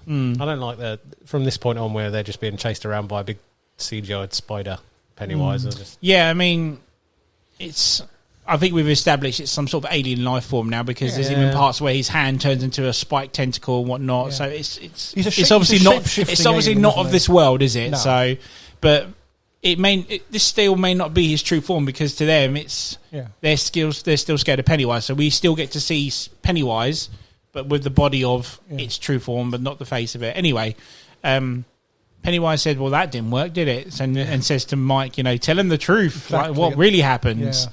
Which comes to the part that's been scraped off the pot, which is fourth side. Mike. I think Mike's scraped. It's hinted that Mike scraped that off. Yeah, isn't it something like, the Indians tried to do it and failed, they all died or something? Yeah. But so he thought that because they really believe and they're the losers club, they would work. Believe. Yeah. Or they didn't. The reason they failed is because they didn't believe, or something like that. Yeah. But we believe, so we can defeat him, even though that was proved wrong. Yeah. So they pretty much peg it and run into all these sort of crevices to get away from this giant spider Pennywise looking thing. But then that's when the doors, isn't it? But this is when basically they all sort of escape, but they escape into like a different reality, like a flashback of all these wrongings that they had. Like Ben's gone back to being a fat kid. He's like, no matter what they tell you, you'll always be the fat kid. Kiss me, fat boy. Bevy's gone back to the toilets in her school, and and she's drowning in blood. That's right. Ben's been buried alive. Oh, is that isn't he? Ben? That's it. Ben's been buried They're alive. trying to reach each other, aren't they? That's They're right. opposite. Yeah. And he's- my hair is wet to fire. Yeah. But then we've got Richie and Eddie reliving the three doors, Yeah. and That was this is funny, where we that get to the is. dog. Yeah. Oh, That's it should be a funny. dog. And It's so, it's just so but funny. even Richie's like, I still don't believe it. Yeah. Stay, Yeah. good dog. Yeah. You're such a good boy. Yeah. And then, Eddie goes, "Oh, I need really good," and then the freaking dog goes mad. But there's another part. So we go to Bill, and Bill's sort of reliving his basement scene. And this is isn't a he? good. And this is a good payoff. Yes, definitely. Because this resolves that whole basement thing, and it's a fantastic horror scene because that's when he sees Georgie and the basement's flooded, isn't it? That's right. That's right. Yeah. And he sees Georgie as like a corpse, Georgie, and he's going, "Oh, I'm so sorry, Georgie," and He finally puts him to rest, doesn't he? he then he realizes that he needs to put him to rest, kind of thing. But that's then the bit where you see behind Pennywise is puppeting and mouthing the words for Georgie. Yes, that's That is right. so good because Yeah. he's like he's manipulating him almost like he's like a puppet thing, isn't he? That's right. That's good. I forgot about that. Yes, right. That's good. Yeah, but we're establishing that bit. This is where Bill's, Has his closure, isn't it? that's it. That's what I'm looking for. Forgives himself. That's it. 'Cause he's It's always not his blamed fault him. anymore. Yeah, He always blamed because he said he was sick and he didn't play with him. that's right. So That's why he died. they all come back to facing the big Pennywise. And somebody realises that they have to shrink him down. Yeah, but no, before that, Richie goes to throw a rock at him or something, distract him from before he kills Mike, because he got Mike down to a corner or whatnot. And he's like, "Yippee-ki-yay, mother!" And then he looks in the deadlights, doesn't he? And that's where we're like, he goes face. But this is where we go back to how the hole in the back of the head now that you mentioned earlier. You Explain. see the deadlights. Well, he opens his mouth and you look down and Richie sees the three deadlights. Which is staying in the middle of the room, They're right? still up in the tunnel almost. Yeah. And it's just a hole in the back of his head, isn't it? Which is a cool little... I like that. Because we didn't see that until that. That was the first time they showed that bit. Because up until then, it was like literally Pennywise would literally just open his face, open his mouth. and you thought that the And it was down deadlights his were throat. inside him or something. Yeah. Yes. Which maybe implies, is the spider Pennywise actually the final form, or is it? Or is I don't think it he is. the deadlights that are manipulating the clown / spider thing? Maybe Because that's what could I've be. come to the realization of, to be honest. Because like I said, it's like the alien. it doesn't creature. make sense, Yeah. the half clown, half spider thing, really, does it? So because he's like he can become anything. Whatever it is that they're afraid of, he can become it. So But maybe his final form is those three little That's what deadlights. I- yeah. As an alien. that's what I creature. reckon. Yeah, I'm going to go with that because I prefer that. yeah. to Well, yeah, yeah. exactly. I think we all prefer that, so I'll go makes with a that bit as of well. sense, doesn't it? So yeah, Richie is like, dazed. He's under the deadlight trance, but then Eddie stops him. He throws the spear, monster Wow. killer, Yeah, This kills monsters. spear chucker. yeah, spear. throws it into the mouth of it, and then he's like saved Richie, puts Richie down. He's like, "Oh, I did it, man! I fucking did it! I killed him!" Actually, as I said that, Pennywise Doesn't he falls stab down and he Eddie? stabs himself through the Stabs the Eddie in rock. the chest. for the rock thing, yeah. But at the same time, as much as Eddie's convinced he's killed him, he hasn't. He's basically been stabbed now by one of Pennywise's tentacles that's got a spike at the end of it, which is much better than being crushed to death, I guess, really, isn't it? So, and then, so he's kind of like dying, and they pull him aside, and then just before he dies, he comes up with a, hey, Richie. He's like, what is it? I fucked your mother. Yeah. And then goes off, really well. Richie can't come back on that one. And this is where they come to the realization that they're not scared anymore. You're just this is. Well, isn't there something about they have to make him small? They have to bring him down to size. Yeah, so Isn't that a basically throwback they have to pretty much say they're not scared of him. So because their Shrinks lack him, of fear, he can't feed on it, so it makes him shrink. It's So like- they're like, it's "You're a like they- stupid clown." It's And like Ben's like, they "You're a bully him stupid for a change. motherfucking clown." It's so retarded. It's like, I do like that thing where you've got the little melting head clown thing, though. yeah, that's cool. That's a a good little shot. But just the way that, "Oh, you're a clown. You're a clown. You're a clown. You're a stupid clown." down, and then he shrinks down to like this really.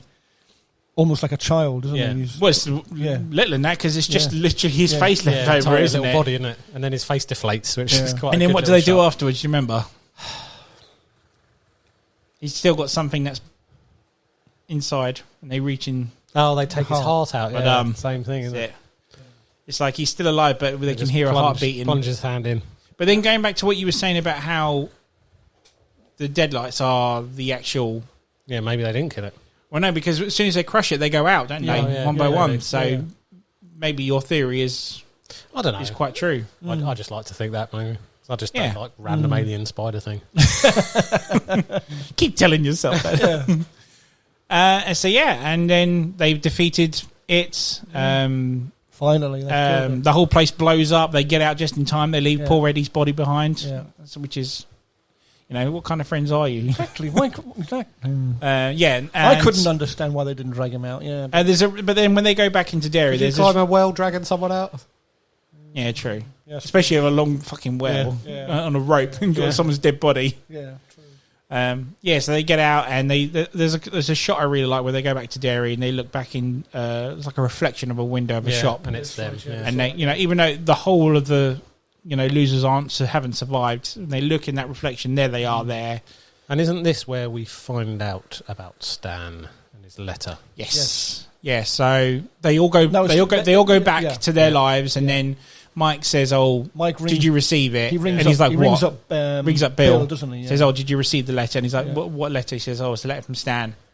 And what does Stan say? He basically says that he was the weak link, Yeah. that he couldn't have gone back and been strong enough to go back and defeat it. Yeah, And all the So, all the time He was there. they would never They have wouldn't be strong enough as No. a unit to best it. Yeah. So he decided to take himself out the take picture. himself out of the equation Yeah. and make, which, I mean, they're trying to, I suppose, explain and give it maybe rather than he's just a coward who kills himself. So But then he he's was still a coward. But yeah. But it's like if you remember when they did the blood pact, when they cut their hands, he didn't even want to get his hand cut. He was so scared. When they went into the house, he said, "Why don't I stay out here and keep an eye out?" He's always the guy. whole time he didn't want. Like the to first time they fight. go in He the was sewers, scared. he's Yeah. way better. He's like, I ain't doing that. No. Yeah. So the whole way through the film, he's like he said, he is the weakest link. Goodbye. Yeah, which he did. Yeah, because when we watched it last night, I Yeah. was like, "Hang about." So what's he saying? He's this, and then you kind of explained it. So I was like, "Yeah, I still don't think that's right." why didn't he just stay away? Yeah, didn't have to kill himself. Just stay where he was. But then again, would he have still It's- been thing is, tormented by but it's Pennywise or chi- what? I don't know. The thing I is, mean, it's childhood, isn't it? They're all your friends. I don't know and if so it's Pennywise is like an area code thing. Like only if you're in Derry, you'll I get think it's haunted. implied, Yeah. isn't it? Because the mind and the forgetting thing is only localized. That's true, yeah. together, Yeah. So I always sort of assumed that he was just a local. It's the influence he has on the area, isn't it? It's like the your Friday the 13th. Like if you're in Camp Crystal, like you're dead. Yeah. Or if you're in Springwood from Nightmare on Elm Street, you're dead. Yeah. If you're out of there, you're fine. It's an area code thing. So Stan, we get Stan's letter. We figure out that Bev has gold diggered herself to Ben again, even though she fancied Bill throughout the movie. Mike finally leaves Derry. He mentions when he was a kid that he was going to go to Florida, but we never know why, but he always wanted to go to Florida. So he finally goes to Florida. He's had closure. Yeah. He can go to Florida now. Richie goes back to his normal Comedy. Comedy yeah, he's like famous comedian, but he still has that sort of soft side mourning for Eddie, because at the end of the day he loved him. He was and he Eddie never knew about it at the end of the day, did he? So I don't think any of them knew really, did they? He kind of kept it very to himself, didn't he? And then they pretty much ends with Mike saying, we're losers and we always will be. Yeah. And it's game over, end the movie. So, we'll end it there with which one was your favourite out of all of them, out of the three? Part 1. Chapter 1? Yeah, chapter 1. Yeah. Easily. and they're too hard to tell apart. I think. I'll be honest with you. I mean, when I I saw chapter prefer 2, the second lot, when I watched chapter 2 in the cinema, I was a bit underwhelmed. But watching it again recently, I didn't think it was as bad as I thought first. Maybe not. Like you said, there are moments. Yeah, it's not as good as the first. No, of course not. No, not at all. But in part 1, John, not the first Tim Curry one. That's what we're talking about. No, I prefer the new 2, shall we say? I just think that of the new 2. Yeah, but which one out of the new 2? Part 1 or part 2? That's what we're talking about. Oh, the first one. Yeah. Yeah. You only like that because it's got your mum jokes in it. Yeah. But that's why I like the second films rather than. I mean, as good and all as the Tim Curry ones were. When I was growing up and they come out and I watched them, they were to me like some of the best horror films to come out. Now that I've kind of like grown up, I like the new ones because the humor is better. I think Bill Skarsgård's Pennywise was outstanding. It's almost like you could say like, it's almost like Joker from Batman. Who's the best Joker? It's like who's the best Pennywise? I think they're both very very good. Very close. It's like I said, if one was a 7, the other's an 8. Yeah. They're so close. They both bring their own merits to the table. Do you know, favourite? Yeah. It's tough, but I'm going to go with Bill. Yeah. Bill Skarsgård. Before the new ones were made, I'm just looking at my friend because I can't remember the actor's name. Will Poulter. Yeah. I don't know if you recognise him. He's that guy in the middle there. I'm just showing a picture of him. He's a British actor. He's been in lots of things like Revenant, We're the Millers and whatnot. He was originally meant to be I remember seeing Pennywise. And I thought he would have been perfect. But he couldn't commit to it because I believe he was doing some theatre work at the time. So I'll be interested to see what his version of Pennywise was going to be like. But I think Bill Skarsgård knocked it out of the park, to be honest. I mean... Like I say, what was the good parts of him is not when it's almost when he's doing his physical acting. Yeah. Yeah. And his voice is very good, but also it's those creepy moments where he's just looking right. He's a very menacing threat. He's very threatening. The only thing with I have the issue with Bill Skarsgård is like with his when you see Pennywise in full, like there's a scene like the scene in chapter 1 when he comes out the fridge and he's just standing there and he's teasing thinking it's not as menacing as you'd hope to be. Like his scene with Georgie, for example. Yeah. He's just a clown at the end of the day. There's nothing as terrifying or anything of it really. It's just sort of there. I prefer him with the moments like the Georgie scene or the scene with the little girl in chapter 2. Yeah. That's where Bill Skarsgård shines and big time. The boy in the carnival when he attacked him. Yeah, it's like Dave said. That's where he really truly comes out, and that's how it should be. Yeah. Like there's some random parts where, what's his name? Mike, as a kid, sees he's getting beaten up by Henry whatnot, but then sees him in the background and he's eating like a child's arm and he's like waving about. It's so odd, but the way Bill Skarsgård does it, it's comedic, but it's terrifying at the same time. Very, very good. Yeah. As much as I love Tim Curry, like I said, Tim Curry is one of my favourite actors of all time, and he was the man who put the fear of clowns into people. Yeah. You cannot deny that this guy will be the guy that's clown fearer for the new generation, if you will. Yeah, but it's like you look at all the films that have been remade, shall we say, and the remakes to a big degree, I would say the remakes aren't quite as good as the originals. But for once, this remake was actually as good and slightly better than the original. Yeah, I mean, it's like I said, one of those rare occasions when these things do happen, Like I said, at the end of the day, people were applauding this chapter 1 at the end after we saw it. It's crazy how, people have been waiting for this remake. There was talk about this remake for years, and the fact that they finally got up their arse and did it, it just goes to show that it was worth the wait, in my opinion. Okay, not so much part 2, but part 1. There are good parts of it. Yeah, like every sequel, has moments. Yeah. But again, I've not read the book. Does it follow the book by Apparently, it does follow parts of the book very well, but there's so much more. And it teases that the didn't. ending's not great at the end of the day. So you know, There's so you much had to see more it coming. But it's like we were saying earlier, the book's nearly like, was it 1,200 pages? They would have had to make 4 films to do the book any justice, probably, which they're never going to do. So. But I don't think they want to see like flying turtles in space and whatnot either. Again, if you read the book, you know what I'm talking about. Yeah, I'm not into that. So that's Stephen King for you, though. Yeah. He kind of weaves this story between these other books as well. So. Big points. What's the fear of clowns called? Got a name. Do you know it? No, I did know it though. I think it's chlorophobia. okay, Chlorophobia. It's a legit thing. fucking Google it. Leave your phone alone. I'm not going. I'll go with your word. I was going to say clonophobia. Clonophobia. No, it's not. No, it's not. But it started. You know, you've got there's legit people terrified of clowns. Adults terrified of clowns. I mean, I'm not a fan of them personally myself, but they don't terrify me. But they are creepy as fuckers. Not just Pennywise, just clowns in general.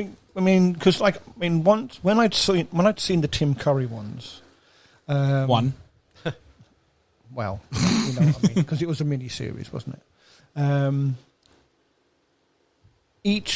Every clown in the world, if you want to be a clown, you have to join like a clown club, shall we say, and you have to trademark your appearance, so that no 2 clowns look the same. Oh, really? Yeah. So I mean, I didn't know. You obviously know a lot about this, John. Did you go for it? No, but it's like I said, I found this out. I'm JK the clown. So, I like, I really enjoy watching horrors. And if I get like a feeling of fear or like a tension build up, I like to know why. Yeah. So I did a little bit of research as to why people are scared of clowns. Yeah. Go for it. Any ideas why? No. Because if you look at it logically, they're just clowns, they're buffoons, they're circus, they're entertainment. So why do some people react so bad to them? And apparently, and again, this is research on the internet, so I don't know how true it is, but it's down to that unsettling feeling of the uncanny. There's a term called the uncanny. So you know it's a person, but they're disguised. They're so close to being a person, but you can't read their... So your brain doesn't... You can't read their emotions. They're hiding behind a mask, so it makes you that fear of... Oh. So somewhere in your animal brain, you can't read, but it's close enough to be that you feel like you should. Yeah. Never thought of it like that, to be honest. Terrifying clowns, guys. There's terrifying clowns from outer space, eh? Yeah. Killer clowns from outer space. We'll have to watch that one day or one night. Yeah. Love it. I love to be terrified. I love Halloween. Yeah, but I'm just saying. I do too. We were talking about horror before and what got us into horror and that, and I think the first horror film I ever saw was one of the very first Dracula films. And I remember like 8 or 9 or whatever it was I'd snuck downstairs and watched one when I shouldn't have done, And I remember going to bed and bringing the covers up around my neck because I was afraid I might get bitten during the night. Just stupid things that you do when you're a kid, And so ever since then, I do love horror films, But it's like you said, same about the CGI. You don't really need the CGI if the scene is done right. Because there's lots of scenes in the It films that and there's no CGI involved at all. It's just a menacing look or a fleeting glimpse in a corner. That scares you enough. Well, it's when your mind runs ahead because you know what's going to happen. Your mind's reading more into things. Nice. Well, maybe I'll have to get you guys on for a favourite horror movies episode. What was the first thing that you were terrified of as a kid? Just quickly before we... I mentioned it before, the movie Aliens, because that was the first horror film I saw. Oh, okay. John, do you remember? What was the first thing as a kid you remember watching and it terrified you? Oh, a Dracula film, probably. Yeah. Do you want to know what mine is? Go on. Nightmare Before Christmas. No way, really? The Tim Burton one? Yeah. Oh, what? Why? I was quite young then. Oh, okay. And I came, and just the puppetry, again, seeing that sort of stop motion. Halloween. Halloween. Never It's a good movie, though. Yeah, I know, never watched it. You know what this is? No. You reckon it might come back? It might still terrify you or something? No, well... Is it your number one horror movie of all time? No. Damn it. No. To say we might have had a sneak peek of the episode then. But no, just weirdly, I was really young when it came out. Terrified me. That's fair enough. I also remember coming down and seeing my dad watching something which was black and white about a hairdresser, and he got a person's hair stuck in his chest and it was growing into him. Don't know what that was from. Terrified me as a kid. Well, tell a lie. One of my favourite horror movies of all time is E.T. What?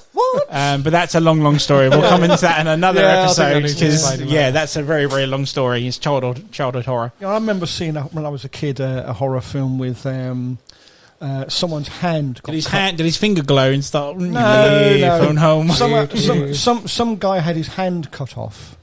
And then this hand was going around. It's I love how you're so posh and such a vulgar thing. He had his hand cut off, and it was. And they were all staying in this big fancy house. It's probably one of those old Hammer horror films, you know. Sounds like The Hand with Michael Caine. It might have been. I can't remember what. I mean, so it's an old black and white film anyway. No, definitely not then. Anyway, we'll leave it there, guys, because we're going off topic. So, I want to thank you guys for coming on to the show and doing Spooktacular season. No worries, man. I enjoyed it. Hope you come back for another one sometime soon. And, guys, if you enjoyed what you listened to, follow us on Facebook at the M.T.V.B. Podcast, on Instagram at M.T.V.B. Podcast, or on TikTok at M.T.V. Podcast 197, or on Twitter at M.T.V. Podcast 1. From now on, this is Atman, John, and Dave signing off. Happy Spooktacular October.